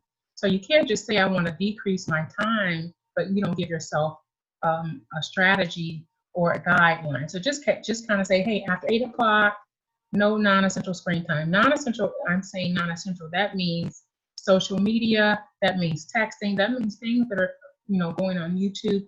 That just means things that are not directly related to your schoolwork. So that's non-essential, okay? And that's just kind of a time that I set, but you can again adjust that time up or down depending upon what your schedule looks like and what your needs kind of play out to be. And now I'm going to show you a sample schedule. It looks a little daunting, but again, it's just a foundation for you to kind of play off of. And this was my actual schedule. So on Mondays, I had an English class and I had an art history class. So 9 o'clock, I'm in my English class. 9:50, that class ends. I have 10 minutes to review my notes from that English class, okay? 10 o'clock, my art history class starts. That ends at 10:50. And again, I have 10 minutes to review my art history class notes, okay? So I've had 2 classes and reviewed my notes within the first 2 hours of my day. That's goal number 1. 11 o'clock to noon, I had a break. And so I would be intentional about that break. I wanted to always make sure that I was being active and that I was doing something to keep my spirits up, to keep my mind engaged. So I might, again, I was on campus at that point. So I might take a walk around campus. I might go to the workout room and work out for a while. Or if I was at home, let's say if I was in my dorm, I might relax in my dorm and read a book or whatever. So there are ways to just kind of unwind during that break. And then I would have a lunch break. So lunch, I might go to the school cafeteria and eat, or if I brought my lunch, I might go sit outside in the park and eat. So that's noon to 1. 1 o'clock, I'm going to the library. And again, if you're at your home right now because of the coronavirus, you can do all of this in your room. So if I'm in my library, or if I'm in my dorm room, or if I'm in my bedroom at home, I'm going to start reading and highlighting my chapters. That's goal number 2. So 1 to 1:30, I'm reading and highlighting a chapter for English. 1:30 to 2, I'm reading and highlighting a chapter for art history. Okay, so here comes the fun time. 2 o'clock, I'm done with my reviewing and my reading and highlighting. So at that point, if I was at the dorm in the city where I lived, I could commute back home. If I am, let's say I lived in an apartment off of campus as I did in graduate school, I would commute from school to my apartment. Or if I'm living at home and I'm going to school on campus, I could commute from my home, from school back to my home. Or if I'm just at home right now because of the sheltering in place, I'm just going to have fun time, right? So that fun time, again, can be creative. You can use that time to be on social media. You can use that time to respond to emails. You can use that time to spend time with your family or your friends, talking on the phone, whatever. Just use that time to just kind of focus on yourself and be intentional about resting and about spending some time being centered. And you can also use that time to do some Bible study, to spend that time talking to God and just getting some information on how you're moving forward in your life, as the ministers have already said so previously. So, okay, so 2 to 5 is our commute time, is our home time, is our fun time. Then we're going to have a nice, healthy dinner. We want to be making sure that we're eating properly throughout this process. And we'll talk a little bit about that later as well. So I'm going to have dinner from 5 to 6. Again, if this is at home, but at this point I may be at home, I may be in my dorm room. I'm going to have a nice, healthy meal. And then I'm going to start again about being intentional about meeting my goals. So at 6 o'clock, I'm going to maybe work on my chapter questions for English. Then I'm going to take a break. And then at 7, I'm going to work on my art history questions. And then at 7:30, I'm going to review my notes for both of them again. Because as I'm doing these things, I am making a habit. As you're making habits, you're developing a consistent way of doing things, and you are retaining that information better. We don't want you just to memorize information. We want you to retain that information so that you can be successful on your midterm, because you're preparing for your midterms and you're preparing for your finals ultimately. So all of this is stacking your information on top of each other so that you can reach that common goal. So we've made little steps that day to work towards all of those goals for the day, for the week, and for the month. Okay, so now I'm done reviewing, I'm done doing my schoolwork. It's 8 o'clock. So this is free time. But remember, we're limiting my non-essential screen time after 8. So at this point, I have free time to do something that's essential, but that's relaxing. But I want to make sure that I am going to bed at a reasonable hour. You don't want to be going to bed at 1 or 2 in the morning knowing you have to get up at 6 for a class, okay? You can go to bed at 10 o'clock. You can go to bed at 11 o'clock, and if the world's not going to end, you're not going to miss a party. You're going to be fine. So just go to bed at a reasonable hour so you can get at least 6 to 8 hours of sleep. So if you know you have to get up at 8 o'clock, you don't want to be going to bed after midnight, because you need to get time to get ready. You need to have time to get to class. So factor in all of those different things so that you know that you're going to have your day. You don't want to be rushed. You want to have plenty of time to do everything that you need to do and have the energy and the wherewithal to get all of those things done. So that's a sample Monday, okay? Again, take away, put whatever you want on that schedule. That's just an idea of how you can structure out your life in daily bites to work towards your daily, your weekly, and your monthly goal, okay? So those are some study habits there that were successful for me. And again, this is years of, I did this all through undergrad, all through grad, all through postgrad. And I'm just a scheduled person, so it worked for me. It can work for you in whatever form that you decide that it works best. Okay. So we're going to talk about our social habits, which again play into our study habits. So college is a time of decisions. Okay, so as it's been said already, you want to know who you are as a Christian. As a person of faith, you want to know who you are before you get to college, okay? So if you've been raised in the church, you've been taught things, you've been taught where your core morals are, you've been taught where your values are, and if you don't know who you are in Christ, this is the time to do it. This is the time to find out who you are in Christ. If you need some help learning who you are in Christ and you don't have spiritual advisors who you can turn to for that information, you can always start. Of course, you always want to start in the Word of God. Ephesians 1 and 2 is a great place to start, to tell you who you are in God and who you are in Christ and what your blessings are and what your promises are from being a child of God. Okay, so knowing who you are as a Christian is going to allow you to focus on school. It's going to allow you to focus on Jesus, and focusing on Jesus is going to allow you to focus on school. Because believe you me, you cannot get through school without God. You cannot get through school without walking with Jesus, because His Holy Spirit is going to give you the energy to get your classes, to go to your classes, to study, to take exams, just to navigate life as a student on your own. Walking with God is going to give you the strength and the ability to do that. So you need to know God, stay focused on Christ, because school is your job, okay? So school is your 9 to 5.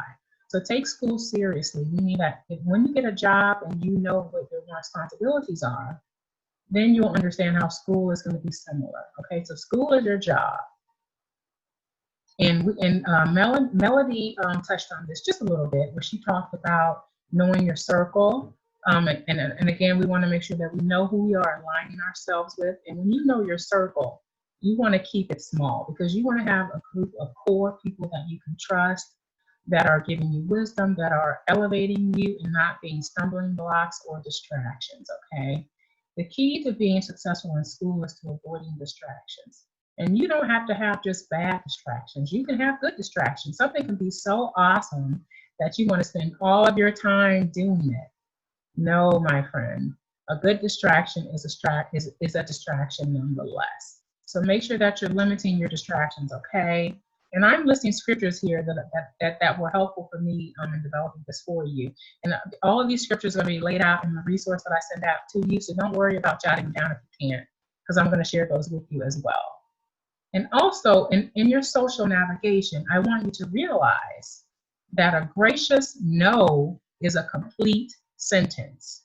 That means that if something is happening and you know that you don't have the time, you know that you don't have the energy, you know that this is not in alignment with what you need to be doing as a child of God, you give a gracious no. That's a complete sentence. If you feel pushback, if you feel the need to explain further, you can simply say, I don't feel comfortable doing that, or I don't have the time, and that's it. You don't owe an explanation further than that. A gracious no is a complete sentence, and just know how to practice a gracious no. You can say it so sweetly, and it could be final, okay? And so as you're doing all of this, as you're focusing on school, as you're focusing on Jesus, as you're knowing who you are as a Christian, as you're keeping your circle small and avoiding distractions, this is all allowing you to prioritize what you do want to do and have fun, because college is a time for, you can have fun in school. It's great to have fun, but you need to prioritize when you're going to have fun and how you're going to have it, right? So you're going to know, I want to go to, maybe I want to go to the Christmas ball, okay? So in order for me to go to the Christmas ball, I need to make sure that this, and this is done. I need to make sure that I have this out of the way so that I can do that. So you're prioritizing and you're doing it responsibly. Having fun responsibly is the best kind of fun, okay? Because I do want you to enjoy your time in college, because it's the time to have fun. Now, as you're prioritizing, you're also going to be making sure that you are getting proper rest. You cannot overemphasize proper rest, okay? Some of the strategies overall that I used in school. Okay, let's see. So as I'm doing these small daily goals, what happens is that by the time Friday afternoon comes around, the bulk of your assignments are done. Okay, so having the bulk of your assignments done by Friday afternoon, that means that you have a more relaxed weekend and you're not cramming on Sunday evening like your friends, okay? So when you get back home on Friday, if your work is not done, finish it. Get it done on Friday. So then you can relax, you can go to the grocery store on Saturday, you can hang out and watch your favorite television show. I know on Saturdays we would hang out and we'd watch The Fresh Prince of Bel-Air. I know I'm aging myself, but that's what we would do on Saturday. And I could watch it because I had done all my work on Friday. And on Sunday, I had time to unwind and relax and stream my favorite worship service. I could either attend church, which I did in person, and now in the day of being sheltered at home, you can find your church online. You can also find other churches online with sound doctrine, and you can stream their services as well as their Bible studies. Okay, so again, this is allowing you to have a relaxed, comfortable, calm, unhurried weekend because you have been making small steps, small bites towards your goal. Okay. Now, again, college is a great time to meet new and interesting people and make lasting relationships and friendships, which are a treasure. But I want you to keep in mind, as Melody and Carolyn have already stated, think about your relational and your organizational alignment. Is this something that is fulfilling my purpose? Is this something that is elevating me? Or is this something that is a distraction or something that is taking me away from my relationship with God? So think about who you're aligning yourself with. Think about what organizations you want to join or not join. Maybe you don't want to join any organization because you don't have the time, you don't like what they stand for, you don't like what they do. So think carefully about who you align yourself with. And so if you want to join an organization, talk to people and get references, find out what they do, get some information about them before you just jump in and join any kind of organization.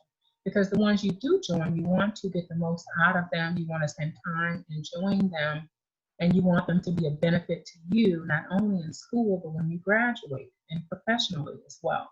So be careful and mindful about your alignment and your purpose in school. But most importantly, the reason why you're here today is because I want you to follow through and I want you to finish well. So when you prioritize and focus, and you can then follow through and you can finish well. Okay, most of all, I want you to remember that you are not alone. You have community support, you have mental health support, you have medical support, you have the Masterpiece University support now. So you have community support that is there to help you, to encourage you, and to elevate you as you navigate life in college, and even as you navigate life after college. All of these things that you are learning today are going to help you when you get out of school as well. Okay, so those are some study and some social habits that were successful for me.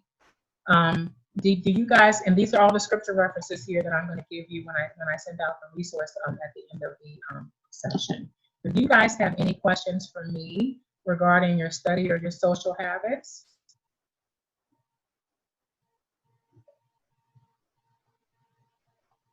And let me just maximize my screen here because, I forgot to stop sharing. There we go. That'll do it. That'll do it. Okay. So I threw a lot of information at you about studying and social skills and things like that. And I know, everyone doesn't have my organization temperament or whatever. So is there some things that you guys want to ask me about how you can tweak your schedule, or how you can study better, or how you can navigate social life on campus? I'll do my best to answer. Do you have any suggestions about including, like, if we wanted to play a sport, how to work that in? Sure, yes. I played tennis for most of my life. And the best thing that happened for me was that I did it at the beginning of the day. And so I would get my workouts in, I would get my practice in the morning. And then in the afternoon, when I took those breaks on campus, I might do some hitting against the wall, or I might just pick up a volley with another classmate. And if you have, matches and games and things like that, they're usually after the classes have already ended. And so I would just pencil it into my schedule, okay, I have a break here, I have a match here. After the match is over, I'm going to go home, I'm going to eat dinner, and then I'm going to study. So everything that I did, I would write it down. And on your phone, your fancy phone that you have, there's a calendar app, which is critical. I use the good old Excel spreadsheet. I would just make a spreadsheet and have my calendar color coded. So I knew what I was doing every day, every moment of the day. And I got my family teased me because I had bathroom breaks scheduled, okay? But hey, whatever works. I had to be intentional. I had to be focused because I knew my job was school. My parents didn't send me to Chicago just to goof off. They didn't send me to Pennsylvania just to goof off. They worked very hard. I wanted to honor them. I wanted to be obedient, and I wanted to be successful. Plus, I had a scholarship that I had to have my grades up. I had to keep my grades at a certain level. And I don't like to fail. I like to finish where I start. And so I was just focused on the end goal. I wanted to be obedient to God. I wanted to be obedient to my parents, and I wanted to finish, and I wanted to do well. And so for me, that meant just penciling it in on the paper. If you want to write it down, hey, what sport do you play, Erica? I play soccer. Ah, yay, awesome. So you're going to be playing it in college as well? I hope so. I'm still thinking. Yes, ma'am. Get your schedule. Get very familiar with your calendar, and tell your mom to teach you how to use Excel.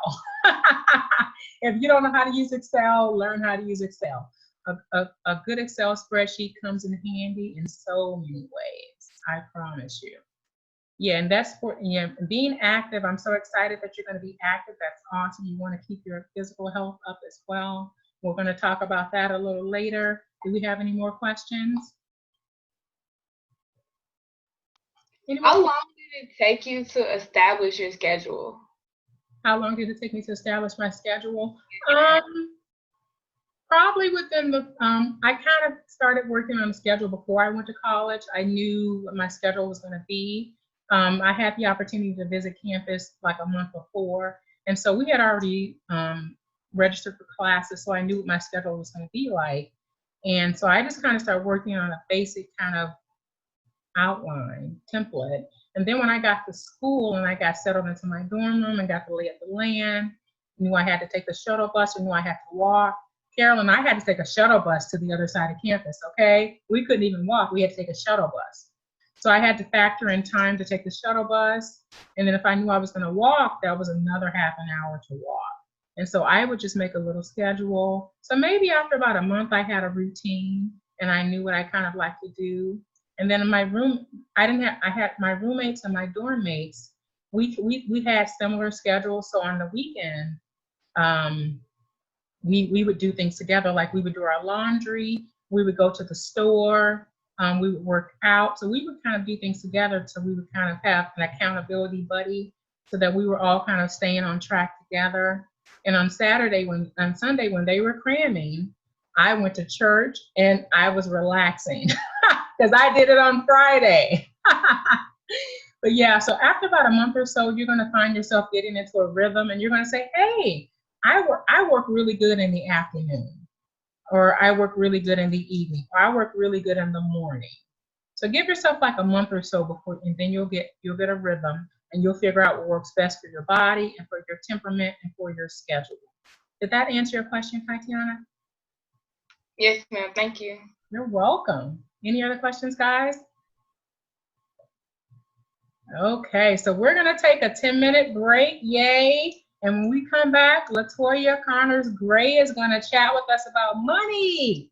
And then we're gonna talk about diet and exercise. Okay, guys, I'm gonna play a song, and then in 10 minutes we'll be back and we'll get started again. This is awesome, I'm so excited.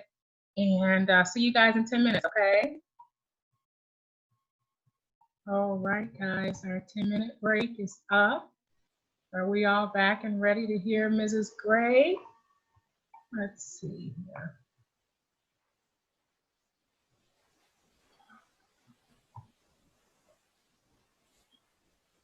All right, guys, so we're going to get started. We're going to have Latoya talk. Latoya is actually one of my classmates from graduate school. So good to see you. Awesome. I love it. All right, fantastic. Hi, everybody. Can you see my screen okay? Yes. All right, fantastic. Man, it is good to be here. And I'm so encouraged by hearing these wonderful women just speak God's love and wisdom over you and just giving you snippets of truth to take with you as you start your journey towards college and throughout college. And it's just such a blessing. And I'm just really touched by the fact that Dr. Kohana put this together. And it's really a beautiful thing. So I get the privilege to talk to you today about financial wisdom. So it's about more than money. It's about just, it's about having wisdom. God tells us that if we ask for wisdom, that he is faithful to give it to us. And that's where we're kind of starting this talk from. So on the topic of financial wisdom, I would say, let's just get ready to jump in. I know a lot of people don't really like to talk about money and finances. It can be a hard topic at times, but I want to share some things with you that will hopefully give you some wisdom and give you some power to make good decisions and to really radically change your financial future. Not because I'm saying it or we're teaching it, but because God has a plan for you. So when we talk about financial wisdom from a education perspective, there's a couple topics that I want to make sure that we are grounded on and that we understand. We're all starting from different standpoints on our financial journey. When you are looking at school and when you're looking at being able to attend school financially, your parents may have been in a position to save money for you to go to school, or they may not. My parents were extremely impoverished when I was growing up. I never knew it. I didn't know how poor I was until I became an adult. But God provided every step of the way. But some of that provision was from student loans. So today I want to talk to you about the difference between scholarships and grants and loans and then other options. So as you may know, scholarships and grants are allocations of money that are given to you for academic purposes, for athletic purposes, from a state perspective or government perspective where you may actually qualify for a grant. The important thing about scholarships and grants is you don't have to pay them back. But sometimes coming alongside of a scholarship or grant is a stipulation that you have to adhere to. Sometimes you may have to keep a grade point average above a 2.9 or above a 3.1. So as you apply for scholarships and grants, make sure that you understand what you're applying for and what's expected of you to keep that money. A lot of times that money will go directly into your school account for you. If there's a balance left over, you might be able to use it for something else for a duration of time. But just know that usually it is free. You do not have to pay it back, but there are things that you will have to do to maintain those dollars. A lot of questions come about, like if you're running up on time and from a scheduling perspective, like if you're going to school in the fall, do you still have time? There's a lot of resources out there for scholarships and grants. I would encourage you to take the time to do the research online. The difference between now and when I was applying for school is this internet and just how much more resources are at your fingertips. So take the time, contact the school. It is so important to ask for questions. And you don't have to be embarrassed or ashamed. I think it's real. One of the things I want to talk to you about when it comes to wisdom is that when you get out of school, one of the differences that could set you apart from someone else is how much money you owe versus not owing when you're out of school. There's a little picture at the bottom of the screen where you see this young boy here with a little bag of money tied around his leg. And what I'm going to talk about is I'm going to talk about the fact that it's always better to have something you don't have to pay back, but there's times where you do, but you just need to be aware of it. It's not a bad thing, but what I want to call out with that graphic is something that you carry with you. So as we talked about, scholarships and grants are free, but then there's loans. And within loans, there's different types of student loans, right? There's student loans, there are parent loans, there's private loans that requires you to have a parent or a co-signer. It's okay. And currently, as students, you're only allowed to take out X percentage of your education. And usually your parents or a co-signer is going to have to sign for you to take out more money. I think a general rule of thought when it comes to loans is to take out what you need. Don't take out in excess because you have to pay that money back.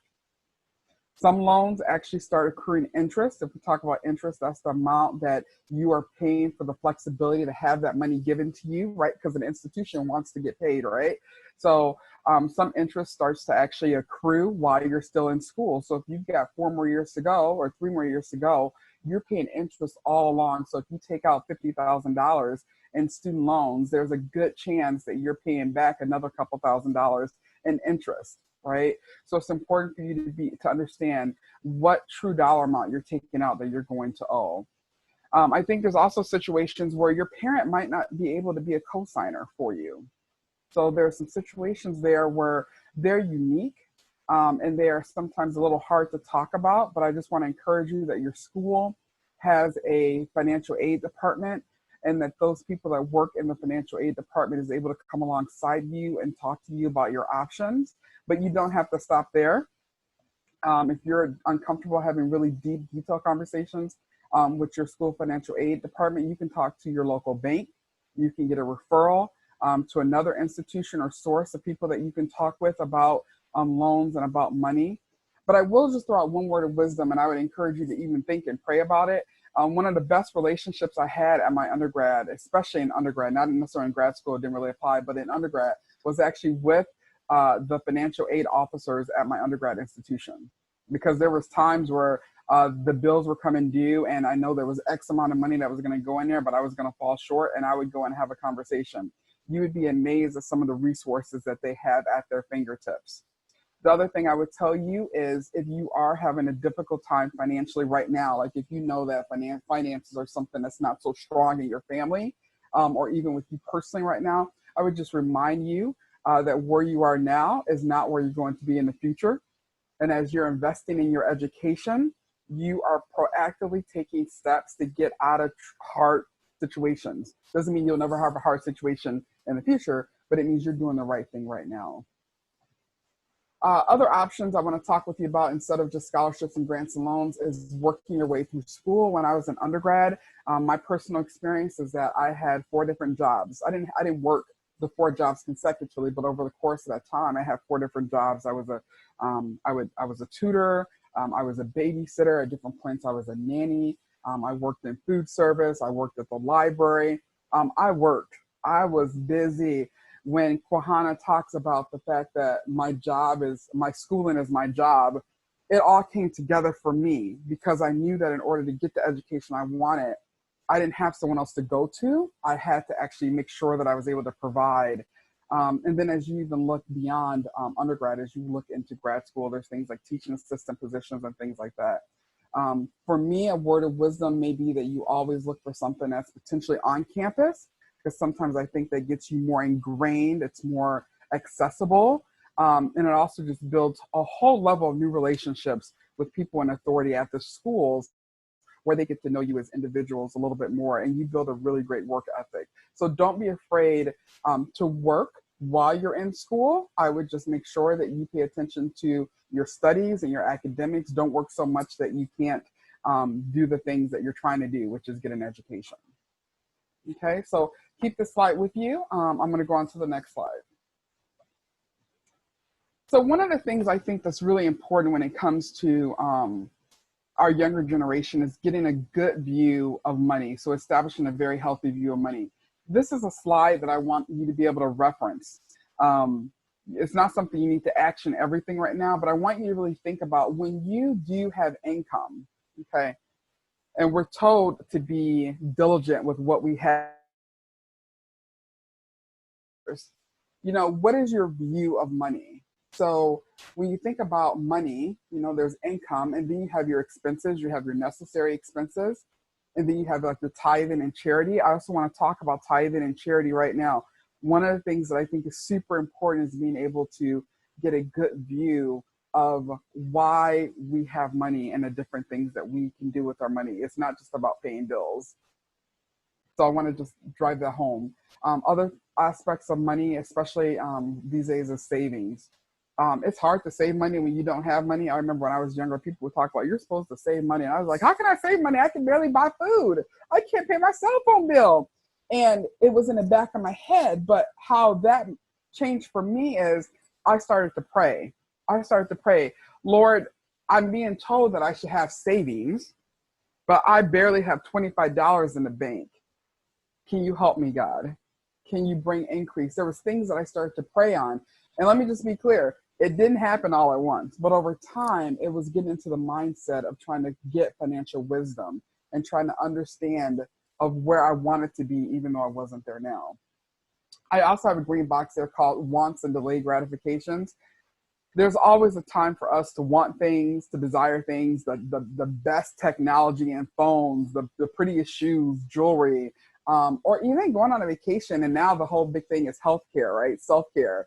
I don't think that's bad, but we have to know when we can delay gratification, just like, immediate gratification from a health perspective or from a relationship perspective. You delay some of the gratifications of the flesh. When it comes to money, I think there's also delayed gratification there, a muscle that we have to get used to exercising. In the beige boxes, I've highlighted from an expense perspective, you're always going to have rent or mortgage, utilities, you're going to have food and transportation, insurance, and when you get out of school, you're going to have debt repayment. Some people in school may have debt repayment. We'll talk about that in a second. But I think the important thing here is when you're in school, most likely your financial aid package, if you go away to school, is going to cover your board, your room, your board, and your housing. But that doesn't mean it's not there. It's something that you're actually paying for. So you need to make sure you understand how your loan and how your grants and how everything kind of is compressed together to pay for your needs, because when you get out of school, you're going to have to pay for your housing. Even if you go on to grad school, which I hope most of you do, you're going to have another housing expense, and it may be taken care of by a fellowship or a different scholarship, but it's going to be there. In the savings category, we talk about emergency funds and 401ks. 401ks are probably a little bit further down, so keep this as a record, not something for right now. But I do think it's important from an emergency fund perspective. For people that go away, if you decide to go away to school, you may need to get back home for vacation. Your parents might not be able to help you. If your parents can help you, thank God.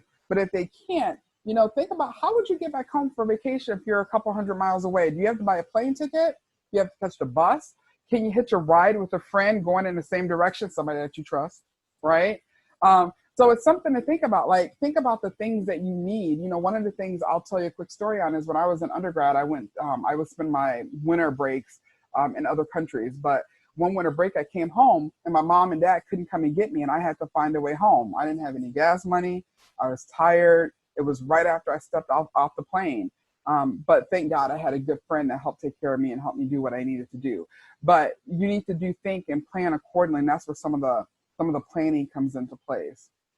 And then in the last bucket, associated with the delayed gratification is things like vacations and holiday plannings. When I was in school, I would have students and peers that would be like, oh, I am going to the Caribbean on vacation. And I'd be like, I'm going home. Right? So you may be in a situation where you have friends that are going different places, and you may not be able to financially go there right now. Just know that your time is going to come. It doesn't mean not forever, but it just means not now. Again, it's things that we delay gratification on. But more realistic, it would be things like going to the movies or going out to eat. The coronavirus has changed how we interact a lot right now. But I would just, caution you about how much money are you spending on things like going to a movie that's a $13 movie ticket, or going out to eat where you're spending $27, $28. It's just something to think about. It doesn't mean you don't do it, but it's how often you do it.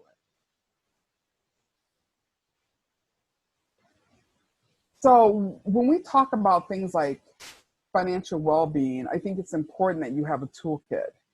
So the ladies that I've spoken before on mental health and on health, and when Kwahana spoke on scheduling and studies and things like that, they've given you toolkits for those areas and those topics. I think for money, there needs to be a toolkit as well. So there's a couple of things that you can learn right now that you don't have to wait for. You may already know how to do this. I'm just going to go over a couple of them. How to create a budget. So if you're in school, you may be thinking to yourself, if you're getting a scholarship package, why you need a budget? You still need a budget because there's things that's not taken care of. For instance, you may need a budget to balance out your food plan. You may need a budget to balance out your incidentals or your school supplies or your books. You may need a budget to be able to help you plan for how do you get home, like we talked about on vacations.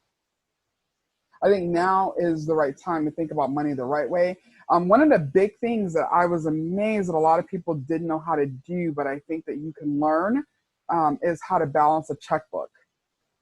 A lot of times, we're not actually using a checkbook. Most of you guys might have a debit card.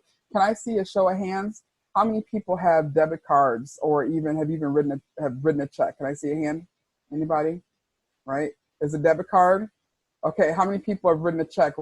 Raise your hand. Yeah, it's a whole different world, right?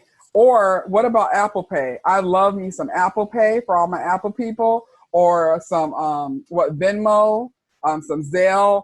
I know some younger folks in my family use Cash App. I was like, get out here! I ain't putting all that stuff on my phone. But so there's different things that you do from a creative perspective of using, paying money, buying things. That's probably different than my generation.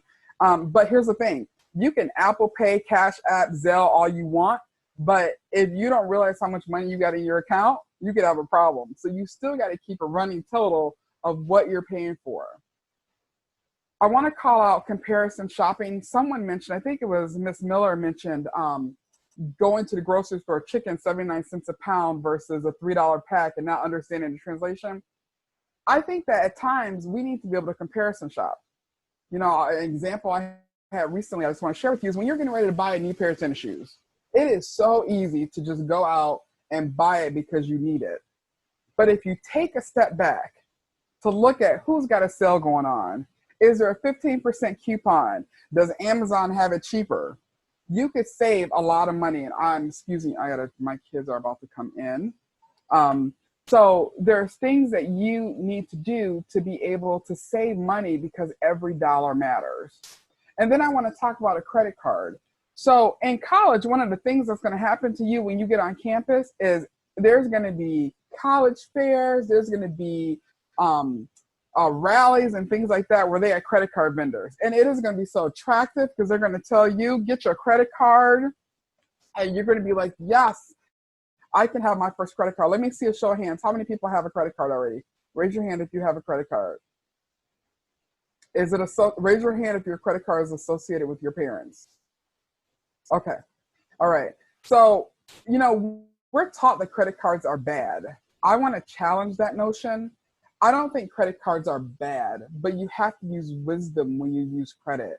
I believe what the Bible says, that we will be the lender and not the borrower. But if you start early and too early, you're going to be on the tail end of that. You're going to be borrowing all the time, right? So when you use a credit card, there's a way to use credit cards. There's a way to use your credit that you can start working on now. It's okay to have a credit card. I would say wait as long as you can before you get one. That's just wisdom, because the more you have, the longer you have, the more you can mess up. But if you get one, just know that a credit card can be used for emergencies, and it can be used for things that you need. But you should also be able to pay it off. Okay? So I just want to throw it out there. So the next PlayStation or the next iPhone 12 is probably not something you need to put on your credit card. Unless grandma has promised to give you that money back to pay it off. And I don't know about you, but there's not many of us that have grandmas that's going to give us that much money. All right. So then I put some notes there about budgets, but I want to call out that Bible verse that I have for you, which is Proverbs 19:21. It says, many are the plans in the mind of a man, but it is the purpose of the Lord that will stand.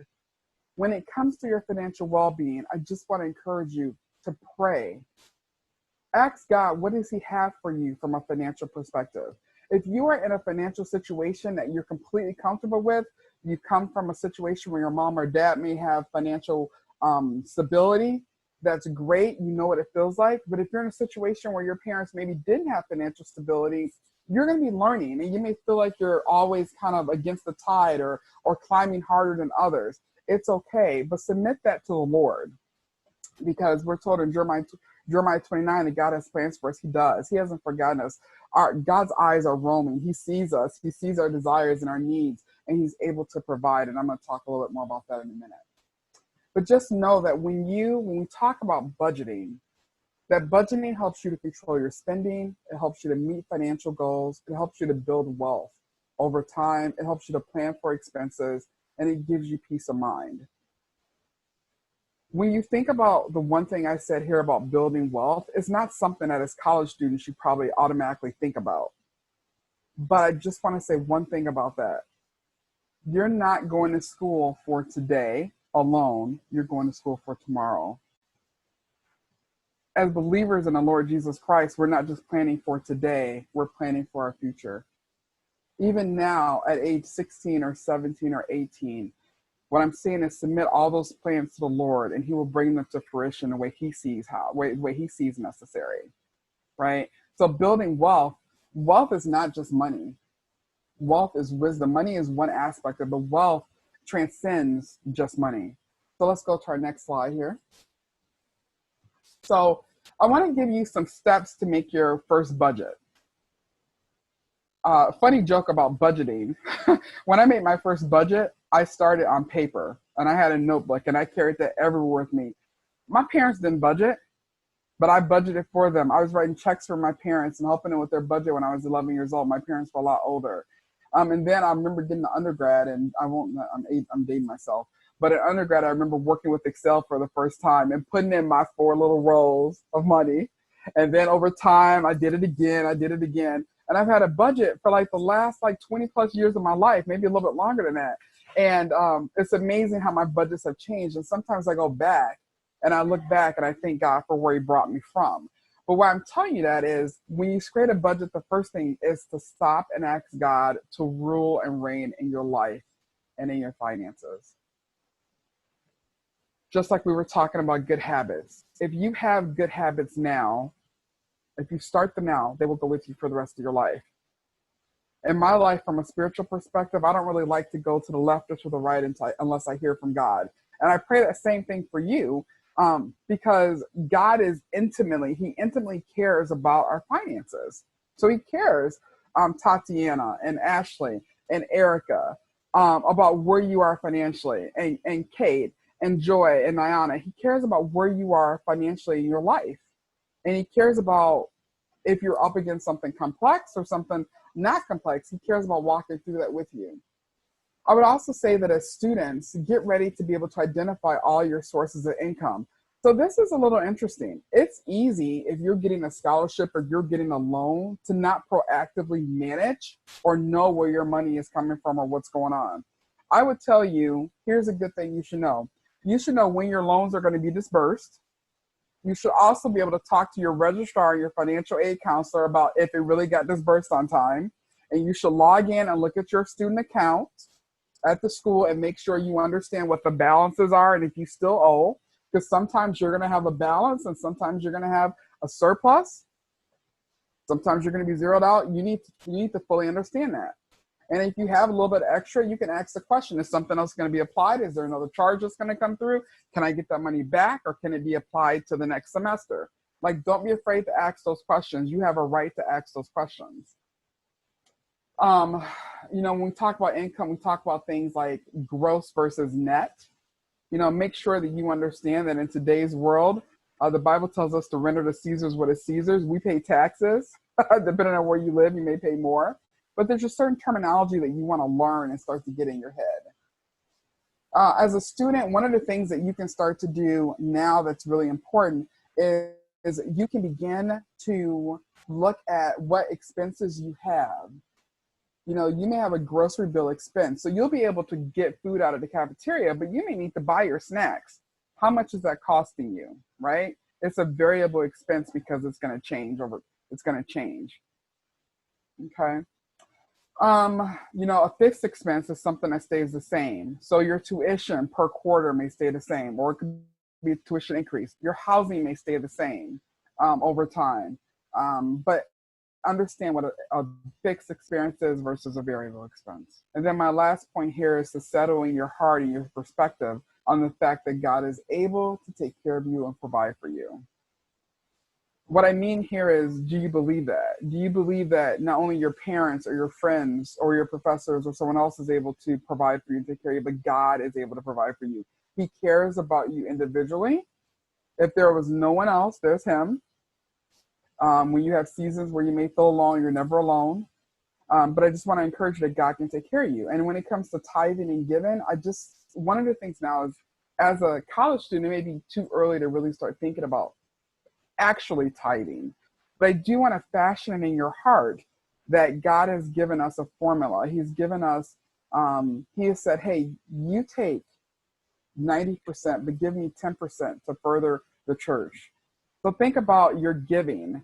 Think about what you can give to. And it may not always be money. Can you volunteer your time at an elementary school reading the books? Or can you volunteer your time somewhere else? Like, it's not just always money, but how do you want to give of yourself to other people to further the kingdom of God and beyond?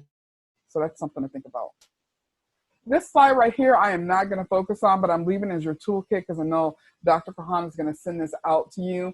But the thought is, where can you spend less money? Where can you give your budget a haircut? I think about the fact that there are seasons of your life. There's seasons of your life where you may want to go to Starbucks, but really you may need to make that pot of coffee at home. Coronavirus has kicked my butt because I couldn't leave my house on a regular basis to go to Starbucks. It'd be amazing what happens when I pulled out the coffee maker. And I was like, oh my goodness, I was spending some money at Starbucks. And Kohana will keep me accountable all the time about those expensive drinks. And I was like, whoo, she's right. But also there's seasons of your life. I remember being in school and not knowing where I was going to get my meal from. And y'all, I like to eat and I like to cook. But I had ramen days. And I still like ramen, by the way, but that's another story. There could be seasons of your life where you have more bills than money, even as a student. There could be seasons of your life where you have more debt than you expected, where you could have unforeseen expenses, but there are also going to be seasons where you could have extra. What are you going to do with that extra when the Lord brings it to you? I put a little picture of a car here. If you're going to get a vehicle at some point in your life, potentially not in college, but just know your car is going to have issues. You should plan for it, right? So just think about how you can spend less money. You don't have to do everything that everybody else is doing. You don't have to focus on other people. Focus on you and what you believe the Lord has called you to, and not everybody else. This goes the same. This is a similar slide. Like, what are you willing to wait for? The funny thing that we talk a lot about is housing is a need, but when you get your first apartment, especially if you're living off campus, you don't need an apartment with a jacuzzi tub and a master suite. Maybe find a roommate to share the expense. Clothing is a need, yes, but you don't need to go out and buy Gucci, right? Eating is a need, but you know what? There's days where you're going to eat a ground beef patty versus a filet. Taking care of yourself is important, but you don't need those spa days. Save those spa days, okay? Wait until you can get comfortable and have a spa day without regretting it, okay? And then I wanted to just project this so that you see this. I want to just call our attention to something. These are things you can start now, not when you have your first big job, okay? Because a lot of times our mentality is, let's wait, let's wait, let's wait. I want to encourage you, you don't need to wait to start some of this. So one of the big things I put in here, the big circle, is God and serving. We can serve God and love God right now with what we have. You don't need to be financially sound or stable. You don't need to have multiple degrees. What can you do? Can you serve in children's ministry? How can you help the church? How can you help those in need? You can do that right now. Learning patience, that is so important because that's going to help your financial life in a big, big way. Can I just talk about paying your bills on time? When you get into a situation where you have bills, and you may have bills now, these go together, the paying bills on time and the credit score. As soon as you get to college, 18 and above, you can start paying your bills on time and working on your credit score. Credit matters. If you've been in a family, there are stories where family members have taken your social security number and messed up your credit. Can I just encourage you that that's not the end of the story? You can work on your credit. That's a talk for another day. But there's resources out there where you can call credit companies and you can help adjust and make fixes for your credit score. And then while you're in school and kind of under a little bit of an umbrella, within those 4 to 5 years, there's things that you can do where you can start to fix that. Saving and the emergency fund go hand in hand together. Here's the thing. If you're making, say, $200 a month as a student, and the only thing you got to really buy is like snacks, I would encourage you to figure out how much you're going to save. How much are you going to put aside? Get into the mindset that when you get any money in your hand, the thought should be, for me it was, giving back to God, saving, and then everything else. So I would just think about that. And here's the thing, there is no guilt. Fall on grace. There is no guilt in any of this. This is not pie in the sky, it's reality. But there's no guilt as you figure this out. And you're gonna get it wrong, but give yourself grace to fix it and to get help, and invite people in your life to help you. And then this is just funny. I hope you guys laugh at this. I don't listen to rap music hardly at all. My husband will try to sometimes, and then I put the Christian music back on. But it's funny when you listen to some of these rappers and what they actually say about money. So I'm going to leave this here for you. Men lie, women lie, but numbers don't. Know your numbers. Know your numbers. Check your bank statements and your school statements for yourself. Don't just listen to other people. When you get that school statement, get out your calculator on your phone and do your number calculations and make sure those numbers adds up. Institutions and people make mistakes. The second one I think is really important is never loan anybody money that you need right back. When you give somebody money, either you're giving it away, you're not necessarily loaning money. Be careful about the loaning money. Also be careful about the co-signing thing, okay? All right, and then I think I'm going to skip the middle one. I'm going to go straight to the last one. It says, I'd be lying if I said I didn't want millions. More than money saved, I want to save children. Like, where's our heart on money matters? So anyway, when we think through this, the deck, there's the deck that'll be sent out. You can feel free to connect with me on LinkedIn. I'd love to talk with you more. I'll be here to support you. There's also some resources in the back of this deck where I kind of put some things about budgeting money online, templates that you can use. And then probably just the last call out is some really good banks. A lot of times when you're young and you think about banking, you think about what you know. You think about Chase or you think about like PNC.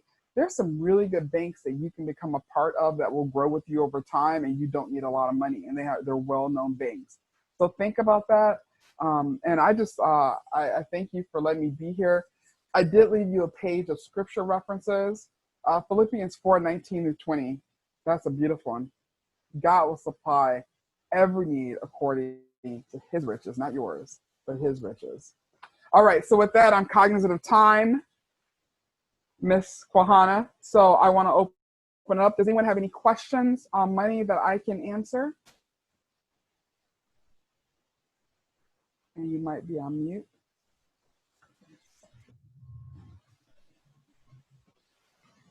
Anybody? Do I see anybody's hands? Any questions on money?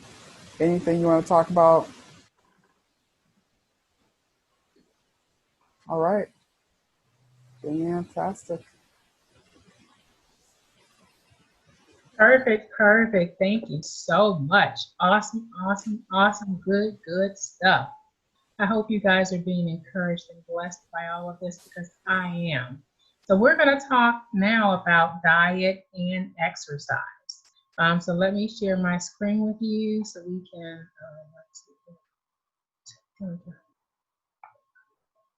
So we're going to talk about diet and exercise, or as I like to call it, a food lifestyle and a movement lifestyle. Okay, there we go. Sorry, my screen is just being a little wonky here. There we go. Okay, so so when you're thinking about a food lifestyle, I want to first off say that, again, as you're a masterpiece, you're in Masterpiece University, so you are a masterpiece.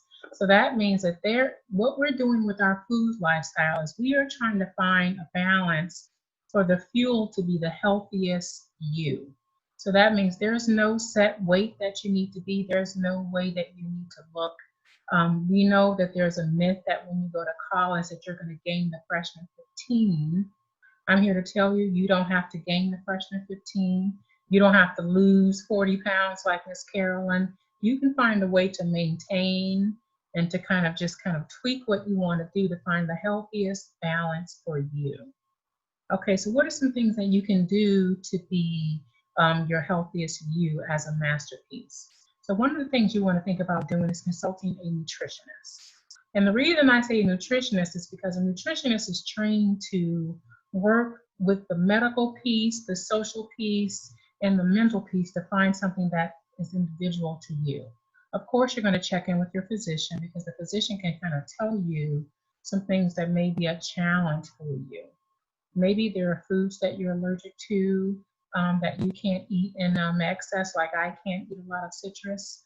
So there are things that your physician can help you with, and they can give you referrals. But if you want to get an individualized plan, it's really good to chat with a nutritionist. Now, again, if you're on your parents' insurance, you can certainly go to your private physician or private nutritionist.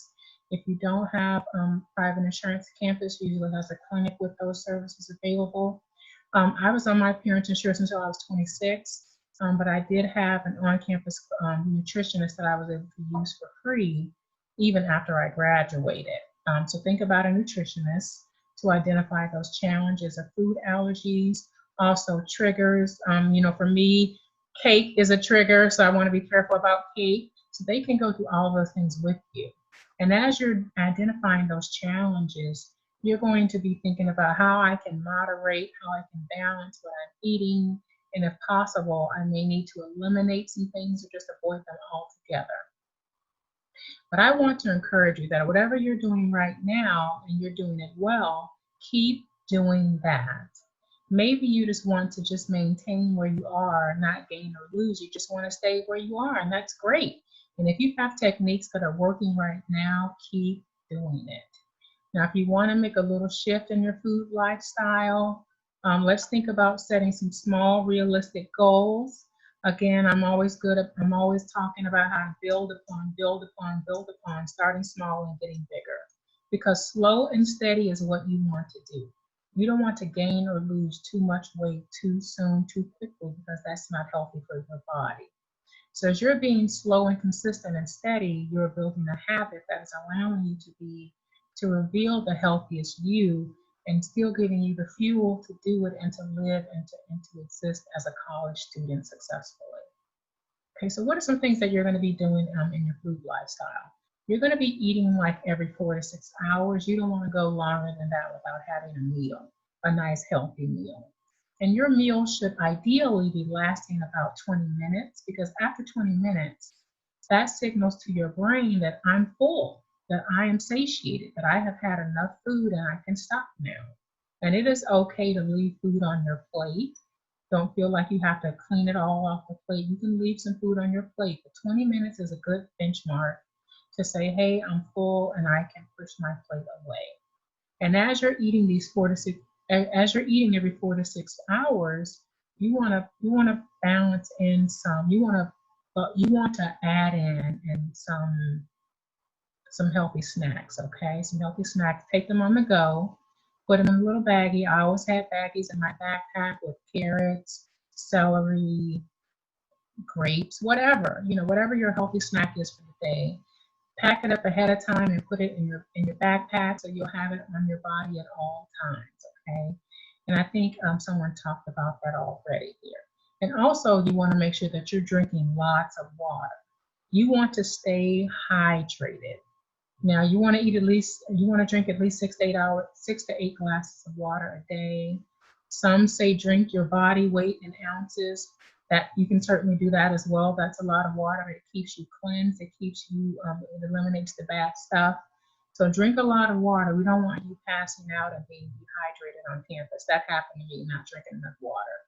So keep that water bottle fully stocked in your backpack. You can buy a 24 pack of water for like $5. So think about buying some water already prepackaged, or getting a really nice canister to take your water from home. In the age that we're in right now, we know public fountains are kind of a no-no. So bring your water with you, bring your snacks with you, and just remember that you want to limit your caffeine, you want to limit your sweets, and you want to limit your fried foods. Now, I'm not saying that these things are off the table, but again, we want to think about a balance, and we want to think about moderation and avoiding things that are a challenge or a trigger for us. And if you can, it's a good idea to stop eating after 6:30. You don't want your food sitting on your belly all night. So eating after 6:30 is a really good trick that I use. And don't be afraid, as you're changing your food lifestyle, your taste buds will shift with you. There are lots of things I didn't like as a kid that I eat now. I still don't eat liver. I still don't like tomatoes. I still don't like eggs. But there are certain things that I didn't like that my taste buds did change and I started to eat them because my food lifestyle shifted once I got to college and I started to appreciate different foods. So don't be afraid because your taste buds will shift with you. And it's also a good idea to have an accountability buddy. Just like I talked about having a social accountability buddy, you want to have a food lifestyle and a movement lifestyle accountability buddy. So you don't want someone calling you saying, hey, let's go grab some cake and ice cream and let's eat, let's gorge ourselves on this food. You want someone that's saying, hey, did you pack some healthy snacks today? Or hey, can I share my healthy snacks with you? So you want someone that's going to challenge you to be the healthiest you possible, right? So what are some of the things that the USDA says about what your plate should look like? So you want to have half of your plate be fruit and veggies. And if these fruit or veggies don't have a skin on them, you want to try to get them organic if possible. And there's always an option to get reasonably priced alternative organic food. Trader Joe's is a good option. Aldi's is a great option. We have all of those organic sections in our grocery stores now as well. So there's always a low priced option for you to get organic fruit and vegetables if you can. You want to focus on those being whole fruits and vegetables. So that means that if you can have the fruit over the juice, choose the fruit. And remember that fruit is fruit, but it does have sugar in it. So you want to be mindful of the sugar that's just naturally included in your fruit. But I would rather have a good fruit with sugar that has natural sugar than having just straight up sugar in a pastry, okay? And when you're thinking about your plate, think about color, think about crunch. Studies show that as we're crunching, our mind is telling us that this is filling my body, this is giving me satisfaction. So as you're looking at food that looks beautiful and colorful and it's crunchy, it's actually tricking your mind to shift with your food lifestyle. So think about that. Think about making your grains whole grains if you're not allergic to grains. I know some people are. Think about making them whole grains if you're doing dairy. Think about shifting back to lower fat free. You might even think about making a nut milk like almond or cashew are really great options. They have unsweetened, low calorie options. So those are wonderful options as well. And think about your protein. Think about moving your protein. Think about varying your protein. It doesn't have to always be fish. Maybe you can rotate fish and chicken. You know, or if you're not a meat eater, that's fine as well. You can get protein from other sources like nuts and eggs. So there's ways to get protein and not be a meat eater. But just think about shifting your protein in different options. Okay, and again, we're going to reiterate that you're going to drink and eat less sodium, saturated and trans fats, which are considered bad fats. And then you're going to be mindful of those added sugars. Okay. But most of all, the 4 things to remember with your food lifestyle is you want to have a goal. If your goal is maybe you want to lose 10 pounds, maybe you want to put on 10 pounds because you feel like you're too thin. Maybe you just want to lose a little. You want to just shape up your legs. You know, you may have a goal that, hey, I'm at a great size right now and I want to maintain that weight. So that's your goal. You have a nice goal in mind. And daily, you're going to make small steps toward that goal because you're going to have balance, okay? And you're going to be consistent because as you're walking out your goals and you have balance daily, you are building consistent habits and you're going to be more successful. And again, I'm all about celebration. You're going to celebrate those small victories, okay? You're not going to go celebrate with a huge amount of cheesecake. You're going to celebrate in a small way. Maybe you can go paint your nails. You don't have to go to the spa. Just paint your nails, you know, give yourself a manicure at home. Do something that just makes you feel good, you know. Watch your favorite movie. Eat some popcorn. That's a nice healthy snack. So that's our diet or food lifestyle section. And hand in hand with that goes our exercise or our movement lifestyle. And again, I'm all about making sure that we're always moving, we're always being active. I was an active child even before I started playing tennis. I was just always running around, always moving. Ask my mom, I was always moving. So it's good to be to always move, because you want to just keep your body always fueled and ready to do what you're called to do as you're in college. You're going to have a lot of things happening in college, and you need to make sure that you are ready physically to accomplish the things that God is setting before you. Okay, so we want to make sure that our food and our diet and our exercise are on point to keep us fueled and moving forward. So what are some things we want to do as we're thinking about our movement lifestyle? Okay, I know that right now we're all very virtual, which is fine. You can still consult the trainer. Most campuses have one on campus in the exercise or in the student center. You can also find some reputable, not just any old person, but find someone that's reputable online for tips and suggestions. You can look at the Y. I know the Y right now is offering a lot of their services online, so they can show you movements virtually. They can help you develop a plan. And again, you want to check in with your doctor. Is there something that your doctor knows that might affect how much you move, how much you exercise? You know, do you have a problem with your back? Do you have a problem with your feet? Is there something that's keeping you, that's a challenge for you? You need to know that with your doctor ahead of time, okay? And if he gives you the go-ahead, then that's awesome, okay? So as you're working with your physician and with your trainer, again, you're going to be training yourself to know your body. You're going to be training yourself to know your challenges, because that's going to help you set, again, it's going to help you set those small, realistic goals. And one thing I always do, and I didn't mention this with my food lifestyle, I always track what I'm eating. And again, this is me being super organized. If you're going to track what you're eating, you're going to track your exercise, because as you're tracking these things, you are setting yourself up for success. Because as you're being consistent, as you're seeing what you're doing with your eyes, you're more likely to stick to that, and you're more likely to continue that and be successful.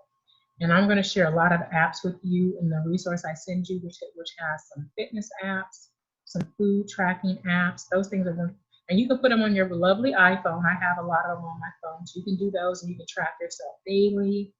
So just think about starting small and just building slow and steady. It is not a competition.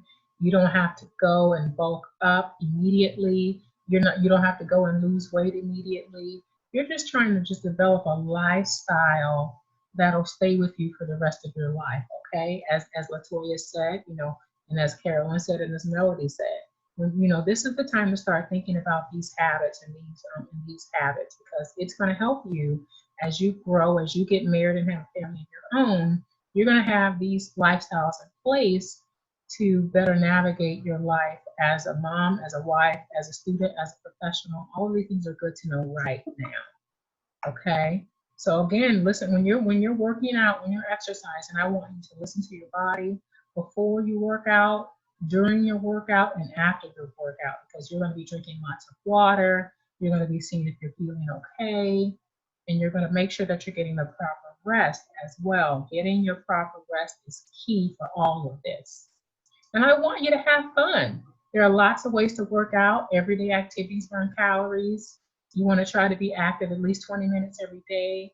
20 minutes adds up so quickly. You can do them in increments. You want to always stay ready. I always keep my sneakers and my workout gear by the front door so I can see it and I won't have an excuse to not do it. So whether it's going up the steps, 5 minutes, whether it's walking around your kitchen 5 minutes, walking around your backyard 10 minutes, those things add up daily, okay? But again, you can do all of this virtually. There are lots of virtual workouts that you can do right now. I do a lot of them virtually. So there are options. What are some sample workouts that you can think about doing right now? Maybe you can walk in your neighborhood 4 times a week. I know Melody spoke about walking in the neighborhood. If you have a bike, maybe you can ride your bike to campus. If you're close enough, if it's safe for you to do that, you can ride your bike. And maybe you can find a buddy and you can go play tennis twice a week. Maybe you can knock around the soccer ball a couple times a week or shoot some hoops, whatever. So there's options to have that getting into your spirit. And as Carolyn mentioned, we want to be cleaning up our rooms, right? So did you know that cleaning burns calories? So as you're vacuuming, as you're sweeping, as you're putting away your clothes, you are burning calories and you are moving. It counts, okay? So count it. And a fun thing I like to do to burn calories is I like to dance. Turn on that worship music and just dance and just sing and praises to the Lord. It's a great time to spend with God and pray and commune with Him and have devotion with Him. So there are so many options for you to work out and get movement in your life and to be the best you that you can be. And again, we're going to be listening to our body. We're going to be drinking lots of water, and we're going to be resting so we can reveal that masterpiece that is us. And don't overdo it. It is not a competition. Remember, you have a goal, you have balance, you have consistency, and you have a celebration. You have a celebration. Okay, guys. So that is all that we have for the diet and the exercise. And we're actually on time, which is great, which is awesome. Does anyone have any questions for me? Let me stop sharing my screen so I can see you guys again. Anyone have any questions about diet or exercise? Good to have an accountability buddy. So keep that in mind. Someone who's going to keep you on track, who's going to challenge you to do better. It's not about condemning you. It's not about making you feel like you're a failure, because you can do what you want at whatever level you are. So if you can walk, you can walk. If you can run, you can run. There is no excuse. Just start doing something. And may I tell you guys, you're all beautiful and fabulous, so I don't want you to do anything to change that. We just want you to maintain and be healthy and be fueled, right? Perfect. So do you guys have any questions for me? Anything? And I'm going to be sharing some resources with you that we've all talked about as well. But if you don't have any questions, we just have a couple of announcements here. I think all of you, except for Joy, have shared your address and your t-shirt shop size with me. So if you haven't yet done that, please do so. If you have done that, thank you. Over the next couple of weeks, I'm going to be sending you out a little care gift. And we're also going to be sending you out an electronic resource with all of the things that we talked about today. So you'll have those things at your fingertip. So wherever you are in this country, in this world, you may be in Paris next month, we don't know. Wherever you are, you'll have that electronic resource that says, hey, I can track my food, I can track my exercise, and I can make my budget. And I can talk to my doctor via the computer. So you have options, you have resources available to you. And oh, I forgot to mention, because you guys registered, you also have, I'm going to gift to you a leadership training with the John Maxwell Leadership Team. This is a fun, awesome game that helps you develop your leadership skills and tells you where you are as a leader, because you are going to be a leader. And being a leader means that you just have influence. It doesn't mean you have a title. It doesn't mean that you are an executive. It means that you have influence. So there is someone who's looking at you who you are influencing. Whether it's a sibling, whether it's a friend, you have influence. So this leadership game is going to highlight those things for you, and it's going to be fun. So you guys are all going to participate in that. That's going to be in 2 weeks on the 20th of June between 10 and 12. I'm going to send you guys access information within the next week so you'll know how to access that. So that's my gift to you. And then we're going to send you an electronic resource, and we're going to send you a care package as well. So all of those things are going to be on the horizon for you. And can I say that I am so glad that you guys joined me today and you joined us today. I'm so happy that you were here. I hope it was a resource and a support for you. We are still here to encourage you and support you. You'll have all of our information and the resources on, so feel free to connect with us. If you have questions that you think about tomorrow, email us and we can get those answers for you as fast as we can. And if you guys don't have any more questions, I'm going to pray us out and then we're going to get dismissed, okay? Heavenly Father, we thank you for this opportunity. Thank you, Lord, for the resources you have set out for us, Lord God. We pray that every piece of information, Lord God, hit the ear and the eye of a soft heart, and that it will blossom into success for our little masterpieces, Lord. We thank you that they know that who they are in Christ. We thank you that they know that they are a masterpiece created by the master creator. And Lord, we pray that you would give them success, that you would give them hope, that you would give them mercy, you would give them favor as they navigate life in school, out of school, and in life, Lord God. We thank you, we praise you in the name of Jesus. Amen. Okay, guys, see you later. And You'll be hearing from me soon, okay? Let me hear your voices. Say bye-bye. Let me hear your voices. Bye. Bye, guys. All right, guys. Take care. See you later. Take care. Bye-bye.